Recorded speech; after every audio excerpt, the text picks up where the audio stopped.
So do I have a Lucas? You do have a Lucas, and let me just turn my music off. Yeah. There we go. Remember last time we just left your podcast on super loud? And everyone was like, what Yeah. is this? Everyone was like, what the fuck's this?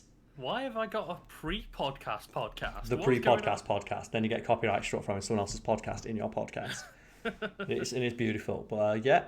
Oh, wait a minute. Do you want to talk for a sec?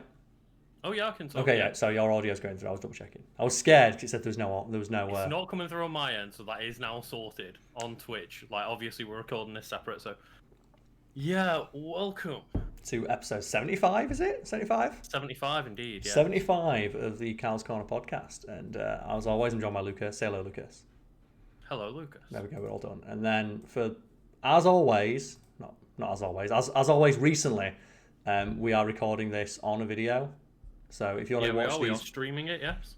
We stream this video live, or this podcast live. So if you're one of the people watching live, I can see you in chat, but we're not going to be referring to chat that much.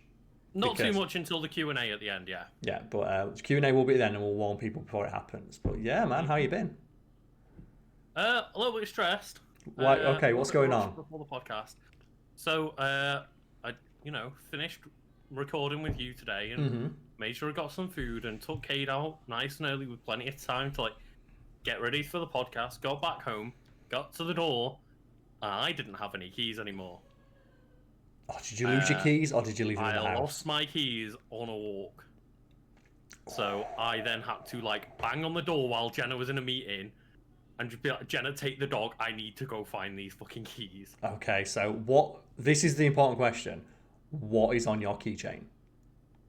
So my keychain is 2 keys, 2 little dongly items, and then the first line to my address.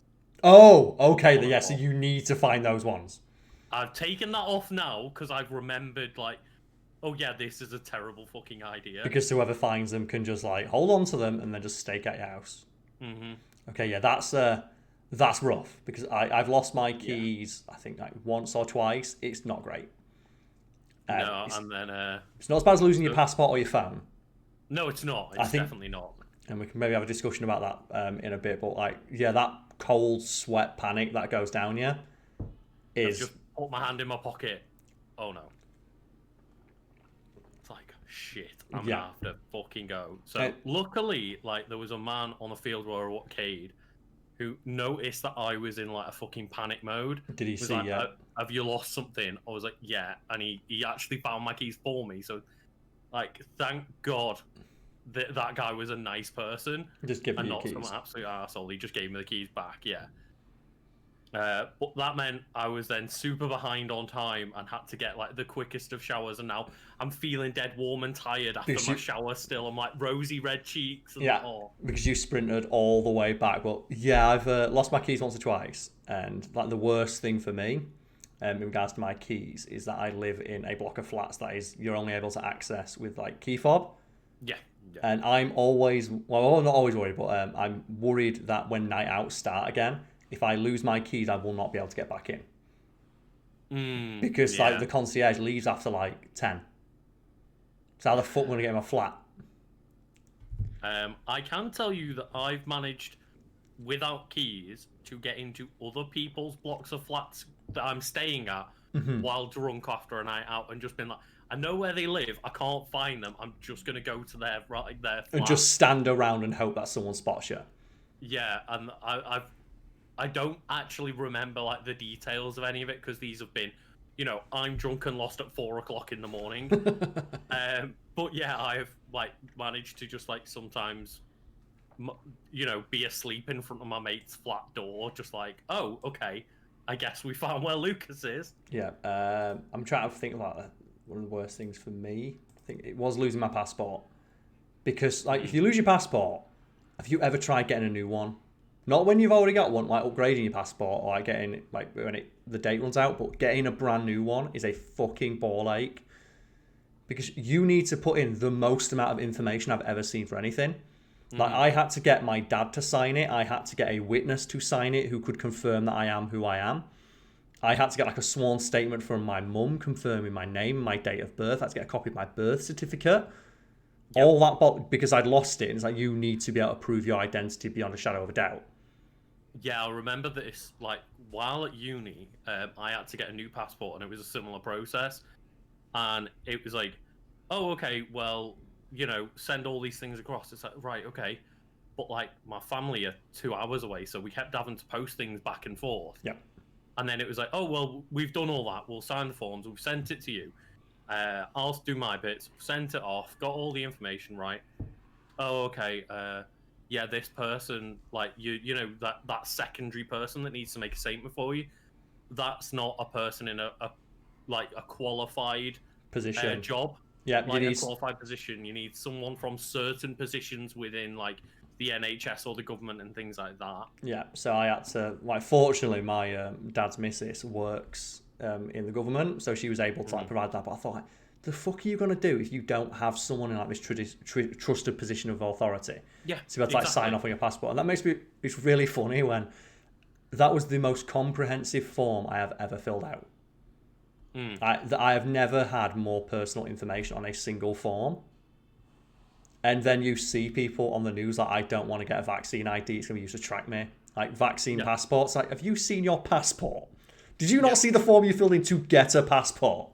It's like, I've got other issues with the vaccine passports, but the information part is not what I've got the problem with. It's more the fact that essentially people who aren't currently getting vaccinated and on like the front lines and retail and stuff like that, people like you and me will essentially, if we aren't allowed in a pub without a vaccine passport, I'm perfectly fine with that. We're essentially locked down for even longer. Yeah, but I'm like perfectly fine with that. I don't give a fuck because I would. Like, I don't personally, but I can see why other people would get annoyed by that. They would be, yes. I can't. I want a vaccine. I can't get one, and then because there's a friend of mine, he's already had his, and he got his because a neighbour or someone who lives on his street, it works for the NHS. They're handing out the vaccines, and they get given a set amount per week or what have you, and just people don't turn up. And when people don't turn up for whatever reason, you know the reason they're not turning up. They're not turning up because like act of God or anything. They're not turning up because they're those fucking weirdos that like, I don't want it. And they were like, we've got like 20 left over. They need to be used before the end of the week. Do you want it? So he got his because he basically just took their place in the queue. So like, well, if they don't turn up for this one, we're going to have to throw it away. And they're booked in for another one in 11 weeks. So you can just take their place in the queue. Yeah, and a similar thing happened to me where like my dad works in a hospital and called up like, do you guys want the first vaccine dose? Like, we've got some going spare for like, again, people who haven't shown up. And I was like, do you know anyone that's like in a bit of a shitter position than us that you could ask? Yeah. Because I don't really, like, fair enough to anyone that wants a vaccine, I understand. But like, to me, it was like, I'm sure there's people, like other people in our friends and family group that could use it a lot more than Jen and I could, right? Like people working on the front lines or who have to have like forward-facing jobs. But it's, just I can't believe that people are getting so angry about this. Like, you can't get into a pub unless you've got a form of ID anyway. An acceptable form of government ID, which requires you to give like your name, address, date of birth, mother's maiden name, all that bollocks anyway. It's like, oh, but no, you're tracking me. It's like, you need ID to get into the pub. And this is to prove that you've not got a fucking disease that's going to kill everyone. Yeah.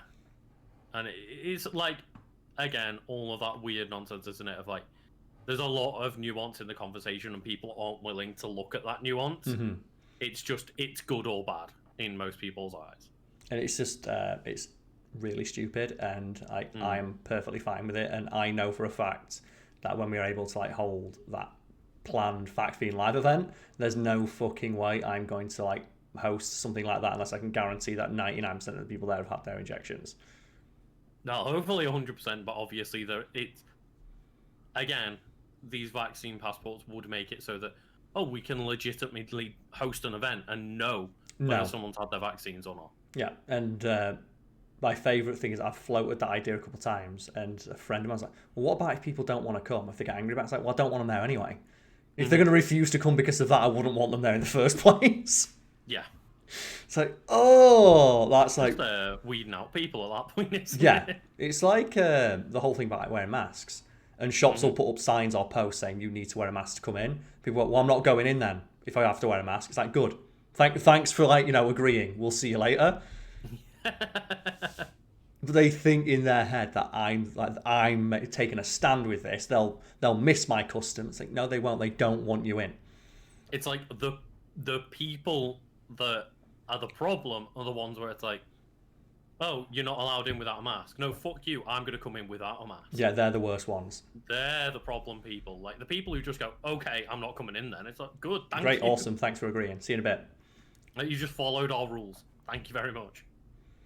And it's a strange one. It's sad that like you've been able to see just over like what past decade or so, just the rise of anti-intellectualism and people actively railing against experts. Like you had like a government official a couple of years back. I forget who it was. It might be Michael Gove, one of them pricks. Like I think the British people have had enough of so-called experts with with letters after their name telling us what to think. It's like the government pays these institutions to do this research. Just because you don't like what they find out doesn't mean it's any less fucking valid. And it's depressing and it's sad and we shouldn't think about it anymore. Otherwise, we'd just start crying. So what have you been up to this week, my friend? I mean, enjoyed a nice 4-day weekend, as you do for like good old Easter. Hell yeah. Don't celebrate Easter, but like, Jenna gets bank holidays off. We might as well celebrate having a 4-day weekend. Yeah, the legendary 4-day weekend. Like British people are known. Like it's known to rouse the dead. There are people who've been on death's door like with terminal illnesses. When a 4-day weekend comes around, they get better and go out. Yeah, that's how much the British population loves the fabled 4-day weekend. And things like nights out and stuff were replaced by just, oh, let's get a couple of like drinks in and have gaming nights online with friends and stuff like that. Yeah, and I was fortunate enough. There's a friend of mine who has access to COVID tests, and he was able to do a COVID test, confirm that he does not have COVID. And I went to his garden and sat in his garden 6 foot apart from him and drank a beer. That was a very nice day. That was a very nice day to be able to do that. Because it was a lovely weather. He's got to sit in his back garden, have a couple of drinks, and have a catch up, and then went home. It's been nice. Just being able to go on a couple of like walks with people, like walking Cade, and just like, oh yeah, come to the park with us, kind of thing, and just stay 6 foot away from each other and have a catch up. Yeah, but I don't know if it's because I'm getting older or just because COVID has just completely ruined just like my ability to handle crowds. But I'm like, I said to my mate then, I like this. I'm okay if this is all that we can do going forward in regards to like going out and drinking. I don't want to go to a bar. I don't want to do any of that. I think it's probably a bit of both, isn't it? Potentially, but yeah. I think as well, just, when we were a bit younger, we didn't have many people who had access to a garden to go have a beer in. Everyone's in like small little flats and stuff because we're just getting started out. Yes, but it's not bad. It was an enjoyable day. It was a nice distraction from like a year straight of not being able to go out and do anything. That's good, yeah. But it's always nice. The weirdest part about it was though, he's just like you sat in the back garden. It's like, can I go to your toilet? It's like, you can go to my toilet, yeah. And I'm like, okay. And I went to put my mask on, and he went, why are you putting your mask on? I went to go to the toilet, but we're the only two here, and I've taken a COVID test. I went, oh yeah. I'm just so used to putting a mask on to like go inside any building that's not the house I live in. Yeah, I know. Like last summer when things were eased a little bit, and you could see people outside again. I know somebody who they had friends out in like their front garden, like 6 feet apart, just standing there having a chat. One of them went into the house to use their toilet. Okay. And then next thing they know, police rocked up and started trying to give them fines because a neighbour had ratted them out. And I was God. Oh my God. Fucking hell. Fucking snitch ass neighbours. Yeah, and it's like, I get it, like you are only meant to meet outdoors and whatnot, but the fact that it's like I ran in for 30 seconds to go to the toilet and the neighbours are there like, I'll fucking get you. Like the curtain twitchers. Jesus Christ. Yeah. That fucking nose pressed the ain't. It's like you get to that point, you're just like, look, do you not have anything better to do?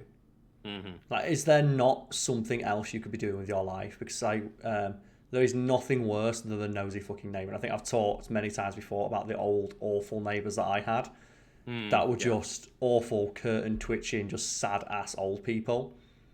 And to the point where they would, and I think it got to the point where they were making complaints to the council for noise complaints for time I was not in the house because my boiler was on. because Oh, I set yeah. my heating to go off like every now and again. And they were like, he's stomping around his house. He's up all hours of the night. And I saw like the report that they'd filed to the council. And I was away last week. Here's a picture of me in another country. Mm-hmm. Like, they're clearly making shit up. They just want to kick me out of the house because they're sad ass old people. They've got nothing else to do. Yeah. And it's infuriating. Like, if you've got nothing better to do. Yeah, exactly. And like, I think in that case, of just like, I'd have turned around to the other neighbour and been like, "Do you want me to like send my mate into your front garden to piss there? Like, what do you want us to do? Like, seriously?" Like, I want to know what's the legal. What can we do here legally? Mm-hmm. Like, we're stood as like safely as possible. We're adhering to all of the rules. But, What more can I possibly do? Oh, and I had someone shout at me, like, and again, just a miserly old person shouting at me across the street because they saw me, like, make Cade sit at the road before he crossed. Mm-hmm. And they must have thought Cade went for a poo, and then I like ran across the road with Cade when it was clear, and then they just started shouting obscenities at me. So they thought And it was like, like they shit. must have think I didn't pick up Cade's poo, but their reaction was just screaming across the street at me. It's like, okay, cool. Best thing about that is as well, if they were proved that they were wrong, they would be like immediately go, well, I still stand by what I did. It's like, Yeah, exactly. it is really not worth arguing with people There's like no that. point me going back over to them and having a conversation with them because I know they just continue to shout in my face about something else. Yeah, the moment you prove them wrong, it's like, well, you shouldn't have done that anyway. It's like, what were you doing like with your dogs? I'm training my dog to sit at the road. Yeah, I'm training my dog to not run into the middle of the fucking street. Like, Sorry. What businesses is it of yours? And I just, that's the weird thing now, because like I'm in that middle ground now where I hate old people and I hate young people. I fucking and the thing is, I think I hate old people more, because at least young people and younger people, they'll apologise. Mostly, yeah, but like old people, just like they just don't care, and it's so frustrating. And I always remember, just like, I think I've talked about it before, where I was like shopping with my stepdad, and he just walked like the thing, and there was an old doddery man walking up behind him, and like he was like, a good 10 foot away from the till, and like he had one thing, and the old man just started muttering his breath, back in my dad, I fucking had you, all that, so like giving it all the big I am, and then he's like, shut up, you'll be dead soon. And the old man just did not know what to say. He was just completely dumbfounded that someone had like told him to shut up. Mm-hmm. And you could just hear him again muttering under his breath to his missus of like, oh, he wouldn't have said that to me 20 years ago. And like, just my stepdad's like, yeah, totally. And I just found that really, really fucking funny. It's like, I don't get that. Like, I'd have had you 20 years ago. Yeah, but it's not 20 years ago, is it? Yeah. Well, I've had that. Like, sorry, we all age. It's shit. Yeah. Yeah, it fucking happens. Have I talked about that time? Like, me and a friend of mine, we were hungover, and we just did that thing where you walk around town, just like you go get a coffee and you just walk around town. You like to pop into shops and stuff. Just there's an excuse to have a conversation. Mm-hmm. And we were in CEX, just browsing games, DVDs, just having a chat, that sort of thing. And a guy just came up. And just, excuse me. What? So, can you keep it down? Like a busy shop on a Saturday. What? What do you mean? Can you keep it down? You're distracting everybody. And my friend just went, mate, no, leave us alone. And we walked to the other side of a shop. And the guy, I'd say he was clearly like, like a couple of sandwiches short of a picnic. And he was and he smelled distinctly of poo. I recall this. Was he an employee or not? No, he was not an employee. He was just a guy in the shop. And a distinct detail I recall is that he had a big B&M, like those like extra strength carrier bags or whatever, the bags for life, full of baked beans. And that's the detail that pissed me off. It's like, oh man, he's giving us bean eaters a bad name. And me and my friend, we walked to the other side of the shop and just continued having the conversation. And then just like 3-4 minutes later, he filters over, look, I'm going to have to ask you to leave the shop. And my friend just looked at him and went, fuck off. Just straight in his face, went, look, fuck off, I'm not dealing with this today, because he was really hungover, and he just could not be arsed with someone telling him what to do. He just looked at him and was like, fuck off, leave me alone. And just the guy immediately went off, like, if you said that around my estate, you'd be fucking had. He's like, we're not on your estate, are you? We're in CX, fuck off, and get out of the shop. like leave us alone, and he kept following us around the shop. And eventually, when we left, he was like stood at the entrance. That's it, run away. We're like, we're just trying to leave the shop because you're making us. It's like, But I was legit scared. My friend was going to punch this guy in the face. Yeah. Because he was like getting right up in his grill and pointing his finger at him, saying, "Look, you're making other people do." Like, and we were looking around. Do you know that thing where someone's raising their voice and other people in the shop give you that look of, and the audio listeners can't see this, but the video watchers can on Twitch. Where they just go that. Yeah. Just where they look at you and they shake their head and like, we don't know what's happening either. Yeah, it's like, oh, well, I'm speaking for this entire shop, and you are disturbing all of us, and everyone else in the shop is just shaking their head like, no. Yeah. Like, we're having a quiet conversation as he's loudly yelling at us because he's annoyed that we're talking about stuff. Yeah. And like, he was following us around the shop just every time. It's like, guys, shut up. I'm trying. It's like, leave us alone. You're the one. Oh my god. And we could just tell. Perfect examples like that of why I just... Obviously, you guys are in a group, but why I just wear fucking headphones on full blast everywhere. Yeah. Of like, just... fuck off. Leave me alone. I am dead to the world. Like, yeah. But all I could think when I was like, we were interacting with this guy is, I would hate to be working a shift today, because I just got the feeling from the way he was acting, he's probably going to spend his entire day in that shop talking to the staff. He's set up fucking camp in there. Yeah, like, he's putting a shift in, and like, working in a restaurant, I've seen people who do that. Of like, they'll come in, they'll order like 1 cup of coffee, and they'll just sit there, and they just want to talk to like the staff. And yeah, and we used to get it in Nando's where like come in and there'd be, oh yeah, a bunch of like 10-year-olds like, table for 15 please, and it's like, right, okay, yeah, whatever, we'll sort the table out. One kid goes up, gets 1 portion of chips, and then it's like, right, and now we're gonna wreak havoc on the entire restaurant.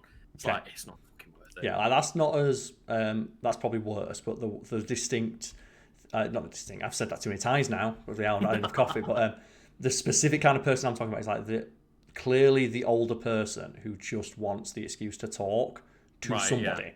Yeah. But they're such a prick about it, you can't feel sorry for them. Yeah. Like, that guy, I would have felt bad for him if he was like, just trying to make conversation, but he was like, clearly he thought that he worked there.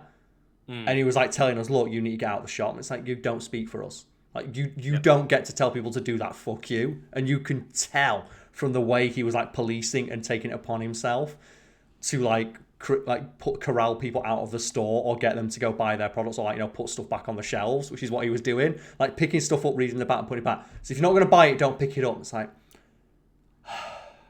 So what, that guy probably goes there like every 3 day, times a week, and yeah, just fucking thinks that he's part of that shop now because he's there that often. And it's like, oh.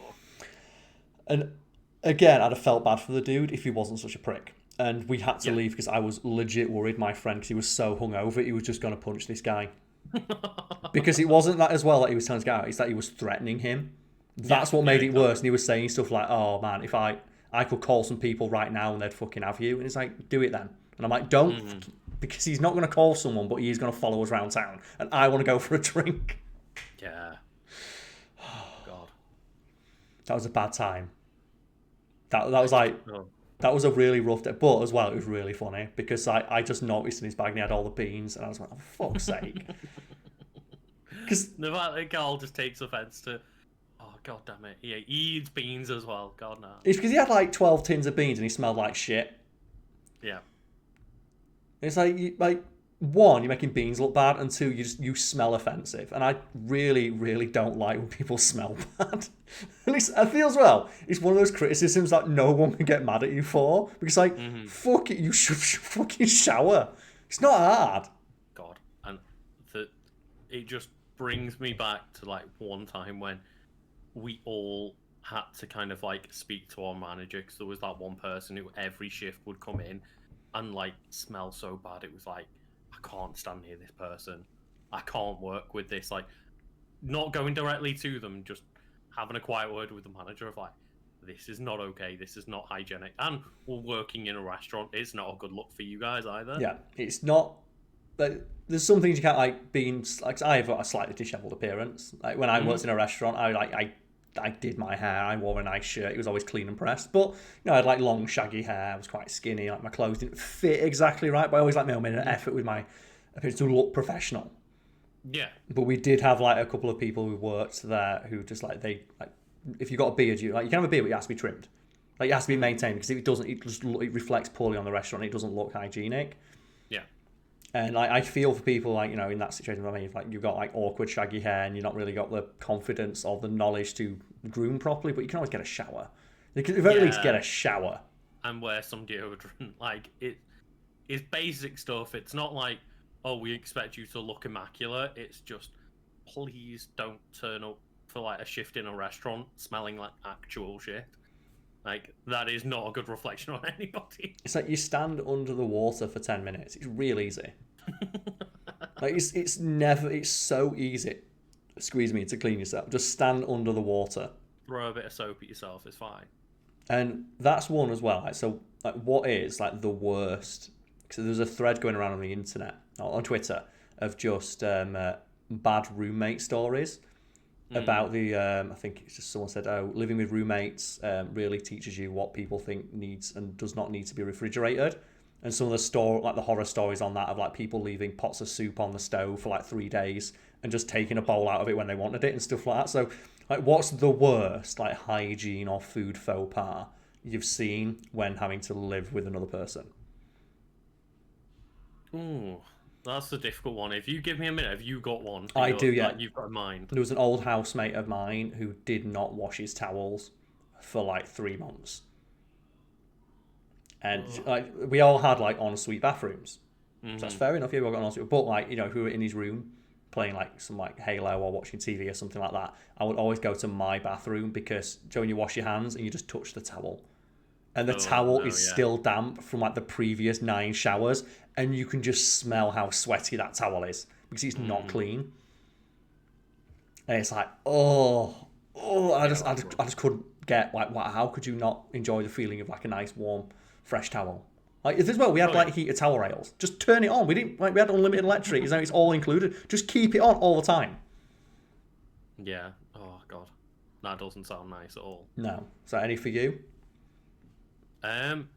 It's not so much like a faux pas, but just bad roommate, like with food stories.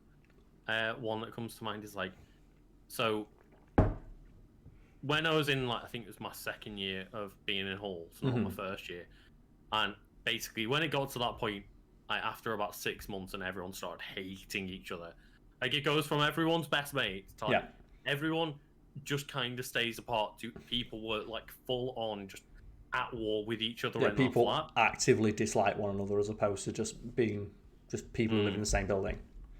And it got really nasty and people started doing like not pranks, like just generally nasty things to each other. Okay. And this shit like, oh yeah, we put your watermelon in the toilet after we pissed on it.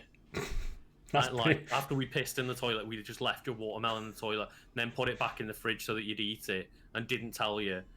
And then there was another one. That's funny if they left an entire giant watermelon. Because I'm just imagining you see a toilet with just a full watermelon in it. That would be like a dick move because watermelon is expensive. But it'd be pretty funny to walk in and just a watermelon in your toilet. At least they're not eating it, but they let it sit in there for a little bit, put it back in like the fridge or whatever, and then let them eat it.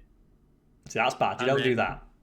Then it turned into like, well, I'm gonna walk in when you've left your spaghetti cooking on the side, and I'm gonna put shit in your meals and stuff. And don't mess with people's food. It got to the point where it was about as close to I'm going to fucking poison each other without doing so. So that's rough. I think the closer we got to that is we had a housemate who he used the microwave every single day to make soup, but then never cleaned the microwave. And that's fair enough, but he also made soup without putting a plate over the top. Oh, God. So the microwave would just constantly have soup splattered on the top that was never cleaned. It was rotten, and then every time you turn the microwave on, you are now getting rotten, boiling hot soup on the top, and the smell just wafts around the apartment. And we kept saying, clean the fucking microwave. He's like, no, I'm busy, I'm working. I've got shit to do. And we're like, clean the microwave. Clean the microwave. You hid his bowls. We hid his bowls, and he used other people's bowls to make his soup, and then wouldn't clean the bowls. He said, "Oh, it's not my bowl. You hid my bowl." So what we did is we put the sofa from the front room in front of his bedroom door. So wedged it in so he couldn't move, put the microwave on top of it, opened it up, and just put a sign inside saying "Clean me," and just left it outside his door. You don't want to be cleaning up after their shit every single time. It's just a bad etiquette as well. It is, yeah. Like, because you're not teaching them a lesson that way. He's not learning to look after themselves. Mm-hmm. That's the one with that. And then another one was when I lived on my own briefly in like that, the big 10-bedroom house where I lived in it, and then you lived in it. Yeah. When I lived in there just before the rest of my housemates moved in, there was like one dude who was still staying there, and he was like a guy in his mid-30s, and he just kept eating my food. Like every time I bought food, I went, "Look, this is my stuff," and there's like 5. Remember, there were 5 fridges there. Mm-hmm. So I said, "Oh, I'll take one fridge, you take the other fridge," and he just kept taking my food. And I'm like, "Mate, stop taking my fucking food. I'm working for this." And he's like, "Whatever." So what I did is I kept all my food in my room, and then I bought milk, and I drank like 3 cans of ginger ale, drank half the milk, and then pissed in the milk and put it back in my fridge. Came back the next day, and the milk was gone. I went, "There we go." Is that where somebody in like my year of living in that house that lived with you the previous year, is that where they got that idea? Because someone started stealing their milk and they pissed in the milk. Yeah, because I told that story and they didn't. I remember because I was so mad about this, where he moved out. I was told like he'd moved out, so I went to the shop and I bought like 150 quid's worth of food with my dad. Because my dad knew about this and he knew that my food kept getting nicked, and he knew that I'd been living off shit I could have in my room. So I had like a kettle in my room and some noodles. So he bought me like 150 quid worth of fresh food. I did all that, and then I went out for a meal with my dad. I came back in, that guy had kept his key, came back in, took all the food out the fridge. No. So he came back in after I'd been told that he'd moved out with his key that he'd not handed back yet. Shit. Took every bit of my food that my dad had bought me, and like all the beer and stuff he bought, so we could have a house party when he was in, and just took it all. And when I called up like my landlady, she went, "Well, you were housemates and you did have a key." I'm like, "But you stole my fucking shit." It's like, "Well, we can't prove anything." It's like, "Well, I know I bought it, and now I know it's not there." Also, you told me you'd moved out. Yeah. That's fucking horrible. Yeah. I was. This is the angriest I've ever been. I was infuriated. I was so mad. I'd have been like fucking hunting down. Like, give me his next address. Well, I asked him for it. I said, "Where's his next fucking?" "Oh, we don't know where he's gone." It's like, oh. Yeah, I'm sure that's probably bullshit, because like they pretty much always get a reference for the new place from the old landlord. Yeah, like he was just I was so angry. It's like the angriest I've ever been. At that moment. I'm really not surprised. Yeah, it's because I was so excited because I thought, and I cleaned all the house as well because he never cleaned up, and I'm not cleaning up after him because he's just going to keep making mess. Yeah, that's fair. Yeah, just nicked all my stuff. Oh, just thinking about how fucking awful people are to live with, like back in uni, it's so frustrating. The worst part is as well because like Rogan moved in like the next day. I'm like, if Rogan would have been there, Rogan would have fucking had him. And if people don't like, our friend Rogan is 6'5" and does MMA. Yeah. And like he's one of our closest friends. Like he would have kicked the shit. I was like, if only you'd waited one day and tried to come back in when Rogan was here, he'd have kicked the fucking shit out of him. Oh god. Damn it! I was so then they would have listened. They would have listened then. God, I hope that guy's dead. Like, the thing is, he was obviously a drug addict, and he was obviously using it as a halfway house. And I think I saw him in town once, and he was just like absolutely like just off his tits in the middle of town. And I just looked and went, good. Yeah. But I have no sympathy for you because you're a thief. Fuck you. God, it really surprises me that like people like that don't end up in jail. I don't know how people get like that blatantly bad at doing shit like that, and it's like they get away with it. Well, it's because no one cares. That's the problem with it. It's like no one gives enough. Like at the end, I just wanted him out of the house. Yeah, exactly. Like, it wasn't worth my time or effort to deal with it, which is why I said that's why I just lived in my room because I thought he's going to be gone in a week. He's going to be gone in a week. Oh man, that's not a nice one. Yeah, not a great day by any stretch of the imagination. That was not a fun time. Not a fun time at all. Well, it's all better now, Karl. It is, yeah. You know what? Like, you live in your own flat and no one's stealing food from you. No one's nicking my food now, no. God, there's nothing worse people steal your food. It's like it's the one thing in Friends that I think it's aged the most poorly. Like Joey, they Well, have when the Joey just walks into like their really expensive New York apartment, steals all their food all the time. no specifically where Ross gets kicked out of his job because he has like a mental breakdown because someone steals his sandwich, Oh yeah, and yeah, it's framed as like Ross overreacting. But like, watching that as an adult who's worked and had people steal my shit, I went, no, fuck it, I would go mental if someone did that. If I had like my really nice, tasty meal and someone, I took it out of the fridge, mm. I would go absolutely ape shit as well. It's like, why did you take my stuff? We didn't have a name on it. Well, did you make it? Was your name on it? Is that regardless if you don't know, like, whose the sandwich is, you know it's not your sandwich. Yeah. Like that's all that matters is you know it's not fucking yours and you took it. And that's where you get, there's an amazing story where it was, I think, a police station in like rural America where they had a guy stealing food. And you know you're being brazen if you're stealing from police officers. Mm-hmm. And they said the final straw is when the food thief came in and stole like 18 pounds of venison sausages worth like $400. And they set up a camera and caught the guy stealing it. And when they asked him, he went, well, I thought it was going off. I thought someone had forgotten about it. It's like, who the fuck forgets they put 18 pounds of sausage in the fridge? Yeah.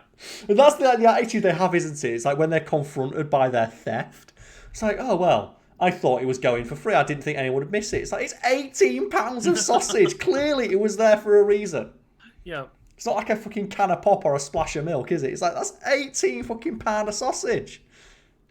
Oh man, that's rough. And like, yeah, I hate those excuses of just like, I thought it was free. Well, I thought no one would mind. It's like you fucking did, but now you don't know what to say. Yeah. You don't know what to say other than like, well, fuck me. The worst part about those people is, though, is that when you take their stuff, they're like on your ass until you give them it back.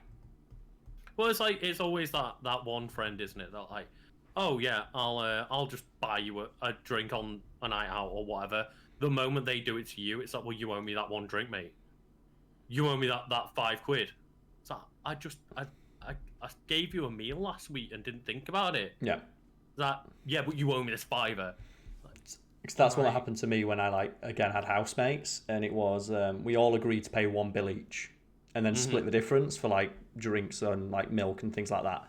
And like I'd say, okay, so this week's like the electricity bill or whatever, like I remember it's like £21 something or other, and someone gave me a 20 quid note. I went, is that enough? I went, well, no, because it's not 21 quid.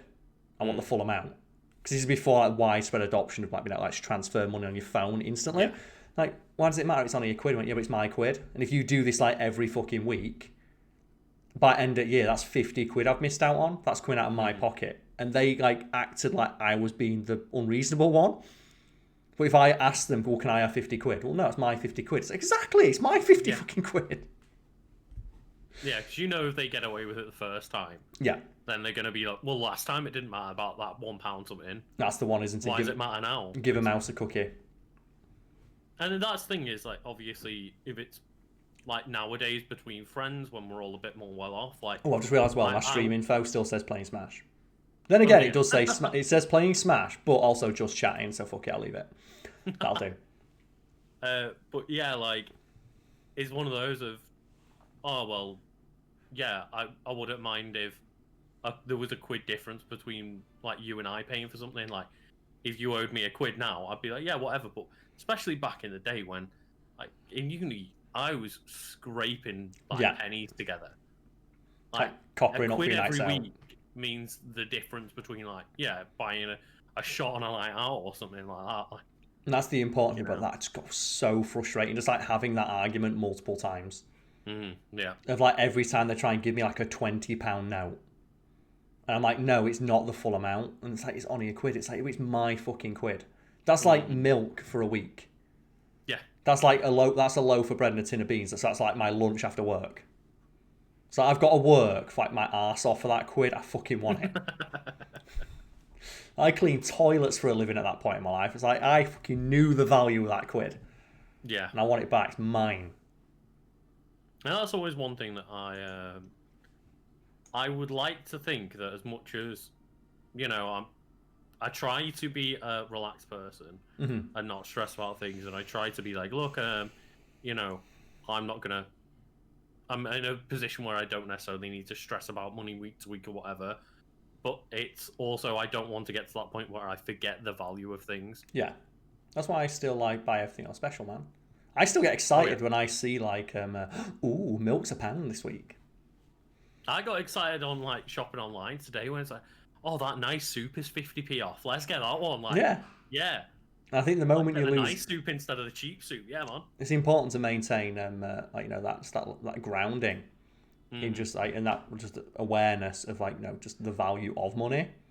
Because that's when you get like, and I think we've talked before, haven't we? Like, I'm curious about what the exact point is where someone forgets or just stops realizing the value of money.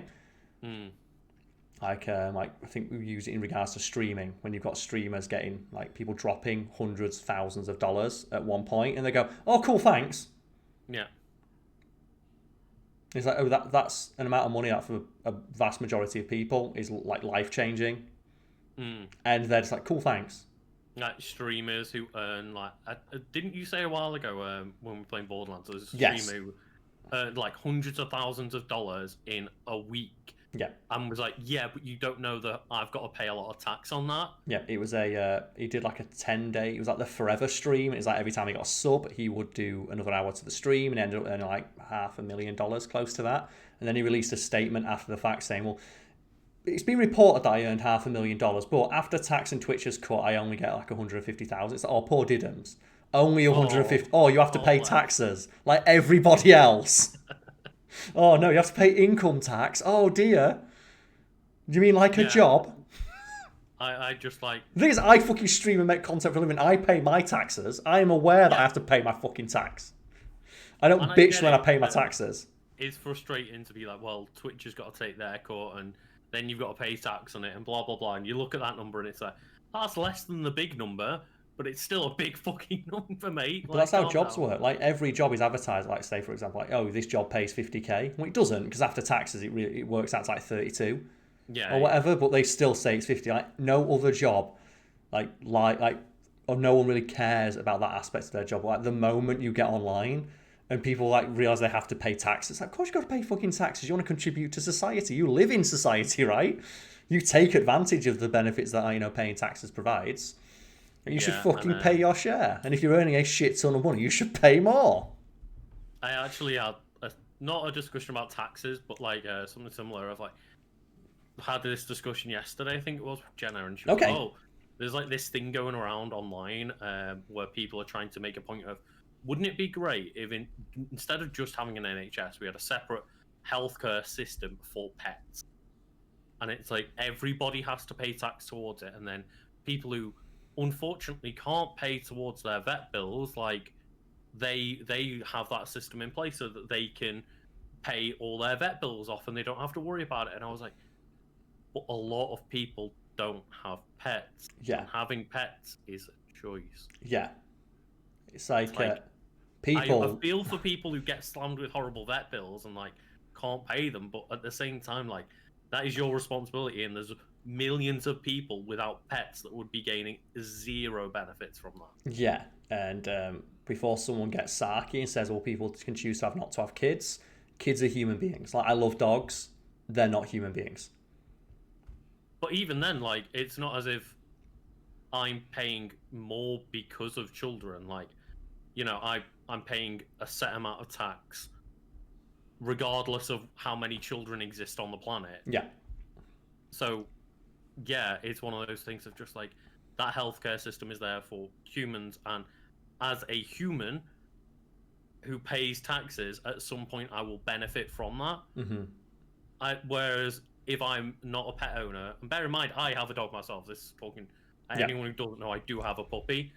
But like, yeah, okay, if I don't have a pet and I'm paying what ends up being 20 grand over my lifetime in taxes towards that thing, I'm never ever going to see a benefit out of that. But you have saying And people. I'd get so pissed. But you'd have people say that about kids. And I just want to draw a distinction, like, kids are people. And that's actually something that happened in America. Do you know, like the stimulus check everyone's getting like their fucking Daddy Biden coming in with those stimulus checks. And there was, I think, a provision for people with children who earn under a certain amount where they would get extra because they have children. And it's been a tough year, especially for people with children, because you have more outgoings because you have children, and because those children have been at home. And you've got more costs because you have an extra mouth to feed, a extra mouth who cannot earn money. And I think it was child free on Reddit, like the other people who were super smug about not having kids. Oh, right, yeah. And they'd be like, no, I don't want not having kids is great. Look at all the extra money I've got. They were going fucking apeshit at the idea that the government is giving people with kids money. It's like, well, I've got no kids. I contribute more. It's like, why do you spend so much time bitching about the fact, oh yeah, not having kids is great. The instant you see any benefit to having children, it's like, oh, suddenly it's not fair. It's like, oh, it's not fair that like child benefits are in place. I don't have children. Where are my tax benefits? It's like, but then you don't have the expenses that come with having kids. Yeah. So you end up having more money anyway. And that was their right. It's like, I want all my groceries in one bag, but I don't want it to be heavy. And I think the big distinction for me is that a pet won't grow up to contribute to society. Exactly, yes. A child will. So, like, yes, I might be paying towards, like... Education. A kid having education and having, like, child tax benefits and getting healthcare when they're not paying their own tax and shit like that. But eventually they're going to pay tax when they grow up. And, you know, when I'm older and I'm not paying tax or however it works, you know, like... then I'm benefiting off it and blah, blah, blah, and I benefit off as a kid. It's like, yeah. Even if you want to look at it for the most, even if you want to look at it for the most, like, cynical, just, like, Sim City min-max way possible of, like, I want to create value, you know, you want to, like, add to the workforce, like, children do that. Yeah. And that reminds me of that. Get them down the mines at 9. Yeah. Do it. Like, when men were men. Like when bin men were real bin men, Lucas. And they all they all retired at 50 because their backs were broken. But yeah, it reminds me of just one of the scariest. It's not the scariest, but it's a very, the implications of it are quite scary. Where it was someone figured out how to make a perfect city in Sin City. You ever heard about this? No. Like, so Sim City, you think, well, it's a simulation. How do you win? How do you beat a simulation game? Like, the idea is, like, you know, it's basically it's freedom. You make the city that you want and you see it prosper and then you react to things that happen. It's like, no, this guy created a perfect simulated city where there was no crime, there was 100% employment, there was no disease, there was like everything was perfect. So you had like no pollution, no crime, every single person had a job.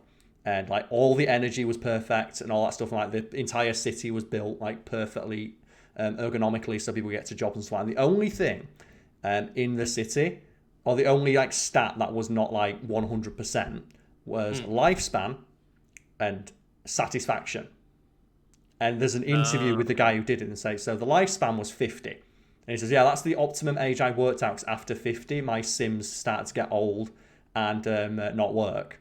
So I deliberately introduced like not enough hospitals and not enough education, and then just left just enough pollution so that people would only live to 50 years of age. It says, and what about happiness? Well, happiness doesn't matter. What matters is efficiency. and it's like the implications of that are so fucking terrifying that the only way to create a perfect society is one where people work till they're 50 and then drop dead. Drop dead because it's not efficient anymore. It's like you the moment you stop contributing a perfect amount, it's like, fuck it, you're dead. Drop it, Logan's run it, fucking done. And I'm probably forgetting some details of that, but when they ask him, just like, oh, so why is the only thing in your city that's not like, you know, 100% is like lifespan and satisfaction? Because it doesn't matter. It doesn't matter how happy people are. What matters is that they contribute. Efficiency is all that matters.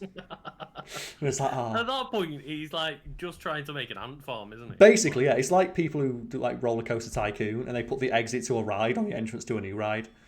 Oh, yeah, yeah. And just do that one. And just like tunnel people through the system, get them out as quickly as possible. It's like you exist to make money. Yeah. Like my only job in this like scenario is to just fleece you for as much money as I'm able to. That is why I'm called Jeff Bezos. If Disneyland has taught me anything about how to earn money from like people, it's have less rides and just put more shops in between said rides, Yeah. and make all the shops have like unique items, so that every time you see a shop, it's like, oh well, I wonder what's special about this shop. Well, yeah, Disney World is like a perfect example of that because Mm. it's masterfully done, and it's taken literally decades like to just create the perfect system for a theme park. And I've been to Disney World or Disney, I forget which one, but it is the You went most. to California, right? I believe so. Yes, Yeah. it's like the most efficient shit ever. Like they get you in, they get you out. Like I went to the airport beforehand, and the airport was worse run than Disneyland. Like, I Oh was yeah, to yeah. the point where I'm like, this is so much better than anything else I've experienced in America. Like Mm. every piece of infrastructure I've experienced in America pales in comparison to Disneyland. And they like we got to the park, and the park's open, and obviously like, the entire section of the highway just goes straight there, and you get in. And I was there in a queue of like 2,000 cars, and I'm like, it's going to take us all fucking day to get in. We were in half an hour, and they had like multi-story car parks with like staff at every single entrance, and they tell you where to go. They have like presumably algorithms telling them where to go. Okay, this car park here, here, here, here, here, here, and then you get out of the car. They direct you towards a queue. You queue up. You go through like metal detectors and stuff like that, like the ones they have in airports. But we went through in like 10 minutes, and they say, okay, this many people, click, click, click, click, click, done on a monorail into the park, done. It took us less than an hour to get in. It took me longer to get through the airport. It took me longer to get off my plane than it did to get into Disneyland. And there were like 10 times as many people going in. It's insane, isn't it? Because there's money at stake. Yeah. Because every second you're like not in the park is how you're not spending money. And the one that always gets me is like, we've been to like, I say we, like me, my family, my friends. Like, I've personally been to Disneyland Paris quite a few times, and the one that always gets me is like, okay, well, we've gone to like a Disney hotel, so we've got magic hours, which means that you show up in the park like an hour before it's open to the public, but it's only like a limited portion of the park. Yeah, while they open up everything And else. Yeah, you get there, and you get there at like say 8 o'clock in the morning, whatever hour it opens, and you walk as fast as possible without like sprinting to the first ride that you want to get to, and there's already like a 45-minute wait. And it's like, there's so many people, and we all just got in like that, and there's already a massive queue, and it's what? Yeah, and that's why I thought the efficiency is unbelievable. And as you say, it's because like any wasted time is wasted money. yeah, and it got to the point where like we had like the digital tickets, and it's like they are an absolute game changer. Because what you do is you say, okay, I want to ride this ride. I think you can book one ride. Okay, I want to go on this ride, and they tell you when you basically have an app, and it says, okay, here are all the rides in the park, and you can see, I think it's like green, yellow, red. Green ones are you can get on in 15 minutes. Yeah, so you might as well just walk onto them. Yeah, and what you do is you click it, you book a time slot, and you say, okay, you're going on for 3 o'clock. And you turn up at 3 o'clock, and they let on the prerequisite amount of people who signed in for that 3 o'clock slot. So you walk up, you go in, and while you're in the queue for that ride, you click for your next one. Like, where's the next one that gives like I can walk straight on in 15 minutes? And I rode like 15 rides. I rode like every ride in the park just by doing that system and snaking my way around. Yeah, and that's the thing is like, Didn't queue once. You have to obviously then plan your entire day around this. It's like makeshift schedule of fast pass tickets and stuff like that, but you get so much more out of Disneyland if you do it that way. Yeah, because I was seeing like when we were going on some of these rides where like Joe right at the start, before that was like the queue where it leads in, and then there's the fast pass bit, and I saw the queue and it said on it like, oh, estimated wait time 2 hours, and there were people walking up to it, and we were on it in 5 minutes. Like we presumably we waited 2 hours overall. Yeah, you waited that 2 hours, but you waited that 2 hours while riding on other another rides. ride, Yeah, in another shop and in a restaurant. Like, yeah, they've got it nailed. and I couldn't believe that. Like, why is this not just the standard? Because if they did this, then everyone would get to ride all the rides, and you never queue. And it costs like $8. Don't know if like that system would work If everyone did it, yeah, if maybe. everyone was on that system, because then you don't have those people waiting in line. I think the system works so well for the people who choose to do it, because there's all those other people who are just like, fuck it, let's stand in a queue. I don't actually know how, because they'd have to be like even more on top of their shit than they already are. But they've got all the money to do it. They do. If anyone can do it, it's them.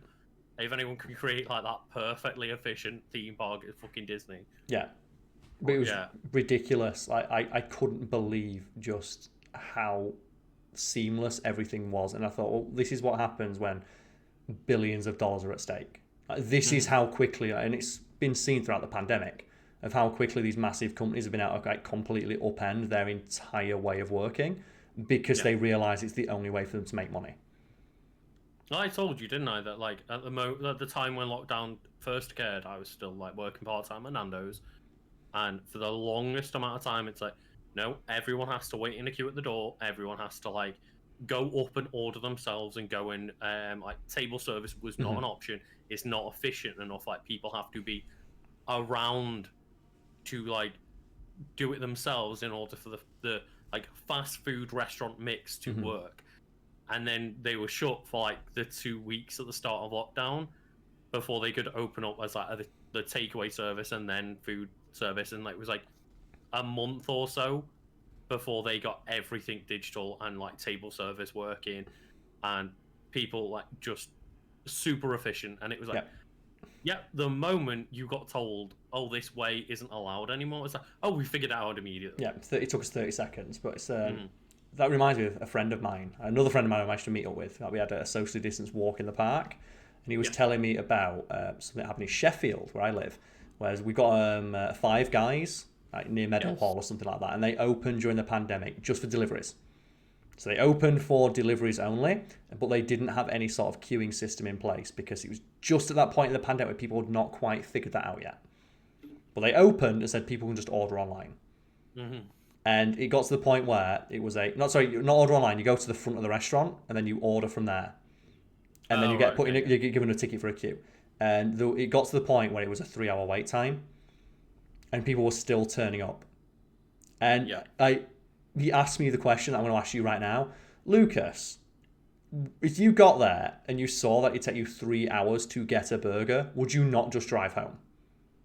Or find somewhere else or anything, but waiting 3 hours for a average burger. It's like that thing where it was like the Disneyland thing of like you get to a queue. It's like it looks like a good ride. It's a famous ride, but is it worth 2 hours of my time when I could go? Like, Space Mountain's the shit, but is it worth a third of my day in the park? Yeah, and then you look at it and you go, for $10, I could do what I did, and I rode like every ride in the park, including some of them multiple times, because it's like, oh yeah, I can go ride Space Mountain again because I'm in a lull. Perfect, I'll go ride Space Mountain, done. Because I can get on in 5 minutes. And it's bizarre because, like, as well, you can, like, as I said, I've been to Disneyland a few times, and like specifically Paris, but when you go there, like, you go, oh right, well, I've kind of figured out that this is the time when every family goes for a meal. So all the ride times go from like an hour down to 10 minutes. Yeah.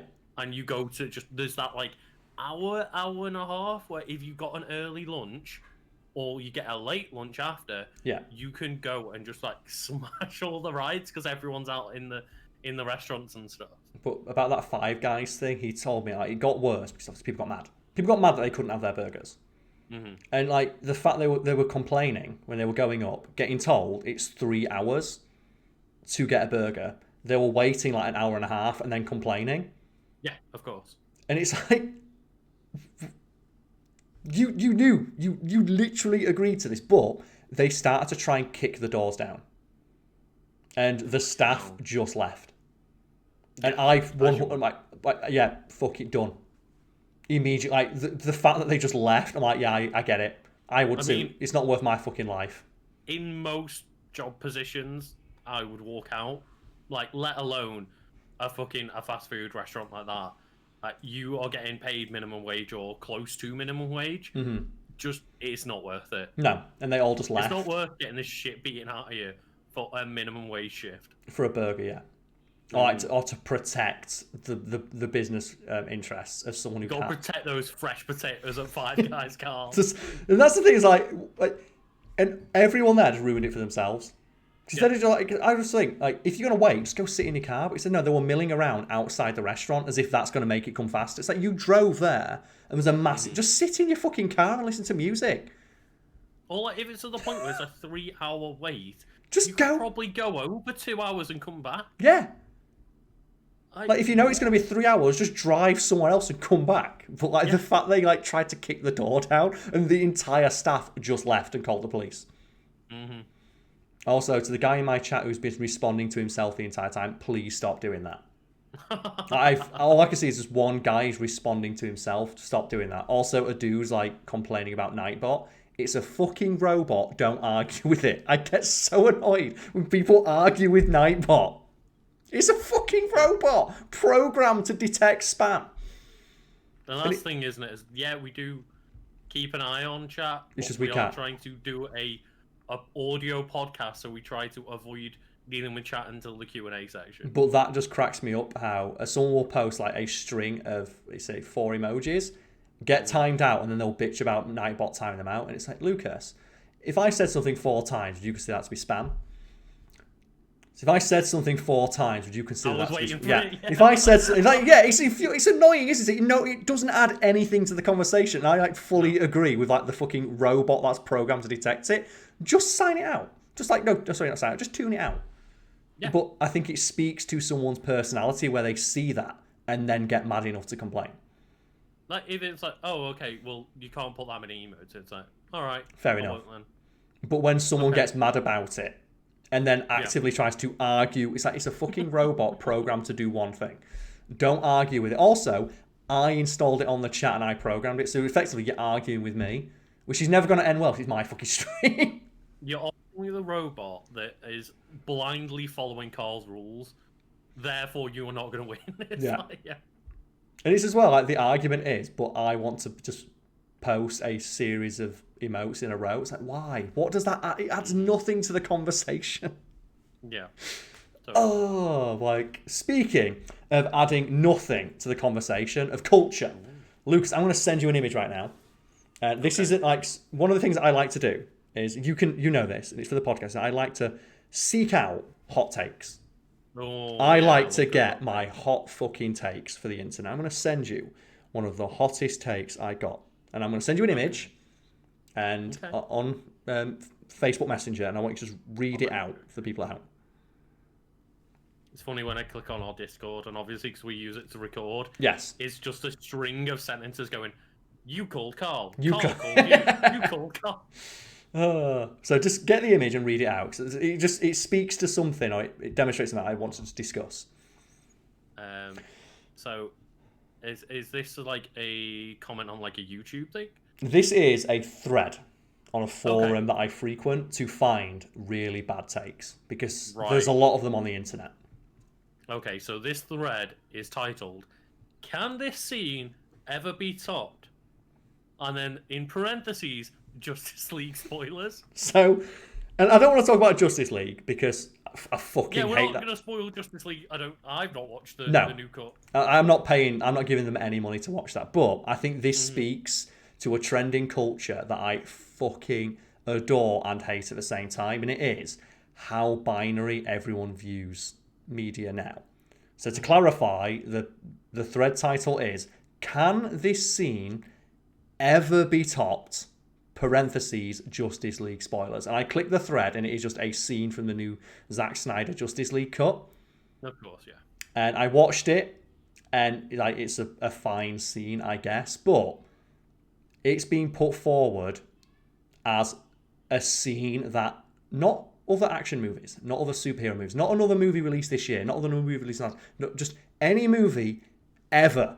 Can it be topped ever, Lucas? And just the idea that someone watched that and went, this is the greatest cinematic achievement in history. Every other movie now has to compete with this is amazing to me. And it's similar to the one that went around Twitter a while ago of, was it when WandaVision was coming out, or was that, I don't know if it's span off another one, but has any character suffered as much as Wanda from WandaVision? Yeah, and it just immediately, everyone just posts a picture of guts from Berserk. But it's just that hot take of like, oh, well, this new relevant thing, has anyone ever in any form of like media suffered as much as Wanda? The answer is yes. There's probably an anime where someone does. The answer is there's probably a few Greek plays yeah. that could fucking contend with that story. Yeah, and it's like I said, it's just a great example. People look at media and they see it in such a binary way. And we talked about it last week on the podcast, like Bale and Wonderworld, where every review for that game from a user is either a 10 or a 0. Yeah. Like, there's no in between. There's no such thing anymore as like a 6 or 7 out of 10. Including the review that said 10 out of 10. Now, this game isn't perfect, but 10 out of 10. Like, you gave it a perfect score. And I think me and you, we're big proponents of the 7 out of 10. Because we both have gaming channels, yes? Yours is Legend of Kanto on YouTube. Mine's just Karl Smallwood. And we've played like a lot of games that I would contend at. They're not perfect and they're not bad. They're just solid 6, 7 out of 10s. Maybe an 8 if you really, really like the genre. Like I played Prototype, which I contend like I say in the playthrough. You know, it's a fine game, but it's never gonna be a 10 out of 10. It's nobody's favourite game. Yeah. Same thing with like Force Unleashed. Like it's a fine game, I guess. It's like a good example of character action. It's by no means like the best, but it's still fun. Yeah. And then your channel, like we played like a couple of games, like one-offs and things like that. That we'd like, you know, any games that like spring to mind that we've played that just like, you know, they're not the best game ever made, but you know, they're just perfectly acceptable to play. Yeah, like you know, we've played things like Cyber Shadow recently. Yeah. That's a game where I was like, yeah, this game is fun. But I don't think it's phenomenal. I don't think it's bad. It's just, yeah, this is a nice, fun game, and I'm interested in playing a bit more. I've been playing a bit of Outriders, which we're going to play later, and it's like, oh, okay, I can see the flaws, but I can see the good parts as well. And like, yeah, I'm enjoying the good parts, getting a bit frustrated by the flaws, but it's still good enough to keep me going. Yeah, we played through like all of Borderlands 2 on stream. It's like, yeah, it's a fine game. It's by no means like not blow your socks off and incredible. And it's getting rarer and rarer, at least like in the spaces where like, you know, we frequent, like Twitter and forums and YouTube as a whole. It's really hard to find those nuanced takes because it's either the worst piece of shit to ever land in front of you, or it's like absolutely the greatest thing ever, and you can hear no wrong. And that was the first couple of days of the Justice League coming out. That's all I saw, and then it slowly devolves into people who on either end of like, I've already made my decision about this movie, going in and going, it was fine. Like it was better than the other Justice League. It was very indulgent of Zack Snyder to make it. Yeah. But it was all right. And it's like the first couple of days where you just see everybody has to have like the hottest take. Yeah, and that's what led me to that. And I think that is just perfectly encapsulates that feeling of, can this ever be top? It's like, yes, it can, and it has been multiple times already. It's just the last thing that you saw. So it's the thing you remember the most. And that is a very childish way of looking at media and examining media and thinking about media critically, because that's literally how children think, if not babies, because it's the only thing they see. I kind of understand, like talking about video games, where that is a something that can be like meddled with, like, you know, your input changes the game, and it over time it becomes technically better.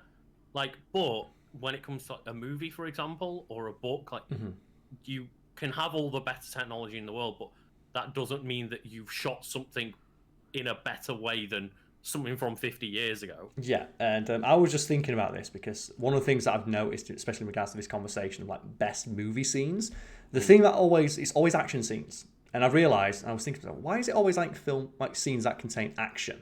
That people always say, is this the best scene of all time? Like, you always like the fight scenes in John Wick, for example, got held up as like, oh, the fight scene in Winter Soldier. Like, jokes, they're very well choreographed and a lot of, and it's like, oh wow, is this one of the best shot action scenes? Or like one of the best shot scenes? And I realise it's because the people having those arguments and conversations are fucking morons. And it's because a lot of things happen in that scene, so it must be good. So I thought, because me and you, I'm not a moron. You're not a moron, are you, Lucas? Like, that's debatable. What do you think is one of the best scenes when nothing happens? Just like a scene that you think is really, really good, but not much happens in it. And like, I had a quick think. So I've had like, you know, the benefit of like a couple of days to think about this. And one I thought is like Jaws. which so many scenes in that movie, there's actually nothing happening. Yeah. Like, nothing's actually happening in that scene, like a lot of that movie, but just the way they're shot builds so much tension. Yeah. Like, just the scene on the beach and that Spielbergian like reverse shot as it zooms in on Roy Schneider's face, it's like it gets across. And obviously that's a cheating because something does happen in that scene, like a kid falls. But so many scenes that move, like just them drinking and just Quint telling a story about when he was eaten by sharks, and that's just three guys having a chat. Yeah. And you are immediately drawn into what's happening there. And you feel like the same, like Roy Schneider, like just in that scene, like the fuck is that? And you think, is this guy crazy? Is he telling the truth? And then you look it up and you go, holy shit, that's a real story that actually happened when he's talking about people getting eaten by sharks. Yeah. And like, so in that vein, like it's a scene where not much happens that you think really is good. Because whenever you see people talk about this, I think it's always like someone mentioned in chat now, the scene in Kingsman. So yeah, it's a great scene, but the reason you're remembering that is because a lot of stuff happens. Yeah, yeah. And it's like something that's annoys me is like, especially in specific regards to superhero movies, you always, the hot take, not the hot take, but the take I hate is you're saying the best fight scene in a superhero movie is the fight on Titan or the Endgame fight. Both of which are great, but the only reason people hold them up is because a lot of stuff happens. I still contend like the Winter Soldier fight scene or the Spider-Man 2 train fight scene, I contend they're better just because there's more impact to them. Because like it feels more personable and grounded than just a bunch of CGI nonsense happening on screen at the same time. Now I'm trying to like think in my head while you're talking, and I've not come up with like what I think is the best example. But I was like, what about like superhero films? So it's a bit more like in context with this movie. Yeah. So trend now.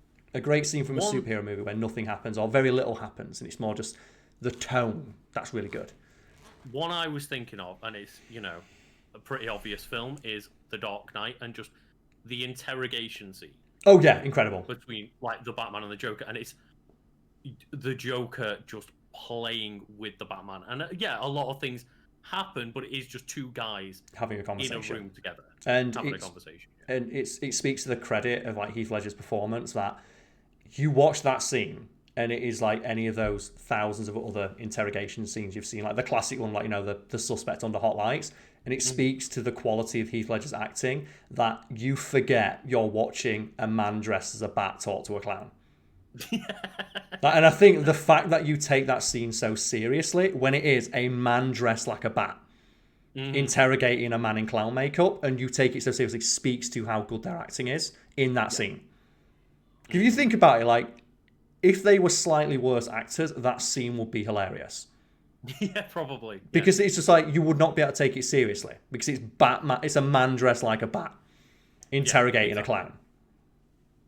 And just, that stands out to me as, like, I know there's, Batman smashes his head and he, like, beats him up a little bit. But the entire point is that that's what Joker's trying to get out of Batman. Yeah. Like, he is trying to examine Batman while Batman is interrogating him. Yeah. And it's like, it turns out that, the Joker's really the one who's interrogating him there. And at the same time, it's like, that's one of those films that I'm glad I managed to see in the cinema. Like, because I think I saw it in IMAX. And it was in like that. And as well, that's what cracks me up when people are saying like that scene in Justice League, whatever scene it is. Like, you're holding that up again, just if we're talking about superhero movies, are you really saying that's better than the opening bank heist of Dark Knight? Like, one of the strongest opening scenes in a superhero movie ever. So I don't think there's many superhero movies with a scene as an opening as strong as that. And again, like, even not the opening, but like towards the end, where, okay, the stakes are high, but not much happens with the two boats. Yeah, just those. And it is essentially just a conversation. But it's so tense. And, like, you don't know what either side are going to do. Yep. And they don't know what either side is going to do. There's so much tension, and that's such a good scene. But again, it's not like there's superheroes flying about and kicking the shit out of each other. No, it's two people having a conversation. And that's great. It's so good. It's like one of the best parts of Avengers. Like, the Avengers movies as a whole, where they have, like, the round tables where they're all talking to each other. Like, the best scene in any Avengers movie, to me, is in Ultron, where they have the house party. Just because you get all the neat character moments of all these superheroes and these characters that you've grown to like and spent years watching develop just have a conversation.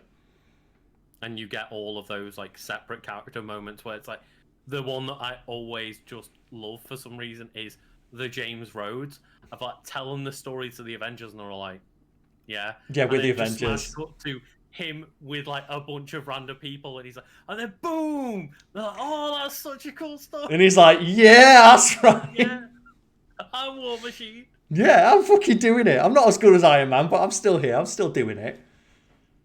And just like the obvious classic bit of that where Cap nearly moves Mjolnir and just all like... Yeah, and yeah, that to me is just infinitely more memorable and enjoyable. And a scene I'd watch more than the fight on Titan. Well, and that scene always reminds me of like the Mass Effect 3 DLC. The party. The party. AKA the best bit of DLC in that entire game. Or it's not even the best moment in that game. The entire series. And the thing is, there's so many good moments in those games, and there's so many good like DLCs and things like that. So would you like to just describe that for people? Because like Mass Effect is a huge, like sprawling 3-game series where it's just the fate of the entire universe is at stake, and you like form like a motley crew of aliens and a robot and an AI inside a robot, and you all team up to save the universe. And the best thing in the entirety of that series is DLC where you throw a house party. Yeah, and it's just like I think it's right before your like final mission. The final mission, yes. It's just I tell you what, before we go basically all die, let's throw a house party. Why the fuck not? And it's the best mission in that entire series. Because the entire thing is just spending a couple of hours having deep, interesting conversations with your entire squad where you see different squad mates interacting with each other, which you rarely get to see. And it's the best part of it. It's like the best moments in the original Mass Effect is when you go on the elevators and every combination of party members that you can have will have different conversations at different points of the story based on what's happening and interact with each other. Yeah, because you could, like, for example, have like Garrus and Caden broing out on an elevator or having a discussion, but then you throw like Ashley and Rex in an elevator together. They'll have an argument. Not going to go well. Yeah, they have an argument, and it's great. And those moments, I think they're so much more memorable. They endear you so much to the characters, even though they're not as visually impressive. So, you know, in that vein, like same thing in a video game. Like any scenes from a video game where it's not like, you know, bombastic, like screen annihilating action happening that you just like really fondly remember. To me, like not one moment, but just the experience of Breath of the Wild. Like some of my favorite parts are just I'm just walking down a river and seeing what happens. Yeah. Like Waking it's up. just quiet. There's like a little bit of environmental noises, maybe a twinkle of piano here and there, and I'm just like strolling through this world and seeing where I end up and what I find. And I think that's the same with a lot of RPGs where people start the best part of like the Fallout games and Oblivion. Like while like, you know, Oblivion and Skyrim, they kind of get a little bit maligned, and Skyrim didn't handle it as well. But Oblivion did, where you spend the entire game in a dungeon and you have that first bit where you open up outside of the dungeon and just the light is so bright and your character can't see anything. Just and then so much bloom and it's like, yeah, it's like you're talking to like Patrick Stewart with like the volume, like with the brightness turned. It's I can't see anything, but then it fades away and then you just see this entire just fucking just immaculate vista. It's like, oh, you can go anywhere. This and entire then world. Arguably, even a better version was Fallout 3. Yeah. Where you spend a couple of hours in that introductory vault, and you spend so long in the vault that when you finally are like grown up and you get out of the vault, it's like it's overwhelming. Oh my god! The amount of freedom you have in that moment is so overwhelming. And whilst like a lot has been written about the introduction to that game being overly convoluted and it's too handholdy, I feel it helps add to the strength and the impact of that moment when finally you can do what you want, and it does feel overwhelming. It really does. And I know most people will see the first thing in, like, they'll go forward and just go to Megaton, and that's what most people did. But then like, on your second playthrough where you go, what if you don't go to Megaton straight away? Yeah, but it's like that initial moment of just opening up the vault is, I'd argue, the most memorable part of the game, and nothing happens. All you're doing is you're opening a door. You are opening a door to the outside world, and that is more memorable to me than any action scene or set piece in that entire game. including detonating a nuclear bomb. Yeah. And like, there's so many moments where, like, obviously not writing off action, but just the idea that the action scenes are the best because look, action. It's just, it's ridiculous to me. And there's been a bunch of it in like the chat as well, people talking about their favourite scenes, and it's fair enough that your favourite scene is an action scene, but I find it's disheartening that when discussions of media and superhero media is like, kind of what we interact with most, at least at the moment, at least online, it's always just comes down to like big bombastic action set pieces, and that's why I've kind of been enjoying stuff like WandaVision. And like to a lesser extent Falcon and Winter Soldier, which does have some action scenes in it, but it's like, again, it's the character moments that I like. Yeah, like I found it way more interesting in episode 2 and 3 to see these characters interacting than I did, for example, the opening scene, which looked cool, but it was an action scene. Yeah, it's like there's 20 other Marvel movies where I can see stuff like this. I want to see Sam Wilson try to argue his bank about buying a boat. Yeah, I want to see more of that. And we saw, we spoke about this in the WandaVision spoiler cast, and I'll try to stay as like spoiler free as possible for people. But essentially, we didn't like the fact that it ended with a lot of action. Yeah, I didn't want action. I wanted a conversation. Like you get bits and pieces, and I won't get into specifics, but yeah, the fact that we had a cool action bit at the end, but all of us kind of went, we've already had that. I didn't need that. No, I just wanted I would have been perfectly happy if it was a conversation. But that's not what gets bums on seats. It's not, no. It's like saying with like The Mandalorian, which I know you're watching, so I won't spoil it, but I enjoyed that series. To clarify, I've watched season 1, I've not watched season 2. So I enjoyed that series more, as it was just, here is just random adventures in Star Wars, but the moment they introduce an overarching plot and they start to tie it to the mainline Star Wars content, I'm fucking done. I'm just tapped out because I think I'm gonna know where like you're going, because season 2 kind of immediately opened with that. I watched the first episode of season 2 and was like, right, okay, they're trying to tie this into a lot of more Star Wars. And that's obviously really what the fanboys want, like the rabid aspects of their fan base, and that's not me. So that's not what I enjoy. Same like the Marvel stuff. I would just be, I said like with WandaVision, I would have been happy to watch a 50s style show of just Vision and Wanda just in a house, just talking, because it's interesting. And I've never seen anything like it before, and I would like want to see what those characters can do in that thing. But that's not what's going to get people to subscribe to Disney Plus. If they had 10 episodes of that, all the reviews are going to be on Metacritic. Like, critics will probably love it, but like the average viewers are like, well, nothing happens, it's boring. Yeah. It's like, and that was kind of the way with when they dropped the first 2 episodes of WandaVision. A lot of the critiques I heard from just friends and family was that, well, not much happened though. Like, so I much don't really happens. know what's going on, and not much happened. I was like, yeah, but they're building it up. It's like, yeah, but in these episodes, not much happened. And I'm like, that's the point. It's the setup. It's like, have you ever, if you want to feel depressed, go and look at like contemporary reviews of things like The Exorcist. And you've just got people say it's boring, nothing happens. It's like, great. Or Jaws, really even Jaws. People like, say nothing happens in Jaws. It's like, that's the point. It's called tension building. I was going to say, I really want to get to that point where they go watch like an Alfred Hitchcock movie. And like, obviously Alfred Hitchcock is known for just tension. And are those kind of like people now going to just be like, I don't understand at all. It's like the entire premise of movies that he makes are like, it's tense and you don't know what's about to happen and you're like on the edge. But then I just imagine like in their heads, it's like, what's going on? Yeah, it's I think it's Red Letter Media did a bit on when we're talking about the Blair Witch Project, where that started basically like there were earlier found footage movies before, but that really kickstarted the trend of found footage. And they talk about how this would be one of the most depressing movies to try and screen to younger people today, because nothing happens in that movie, and that's the point. The point is that it's left entirely to your imagination what actually is going on. Is it real? Did someone go crazy? People running through a forest and like thinking there's things going on. Yeah, like, and you're supposed to put yourself in their shoes and imagine, like, well, are they going crazy?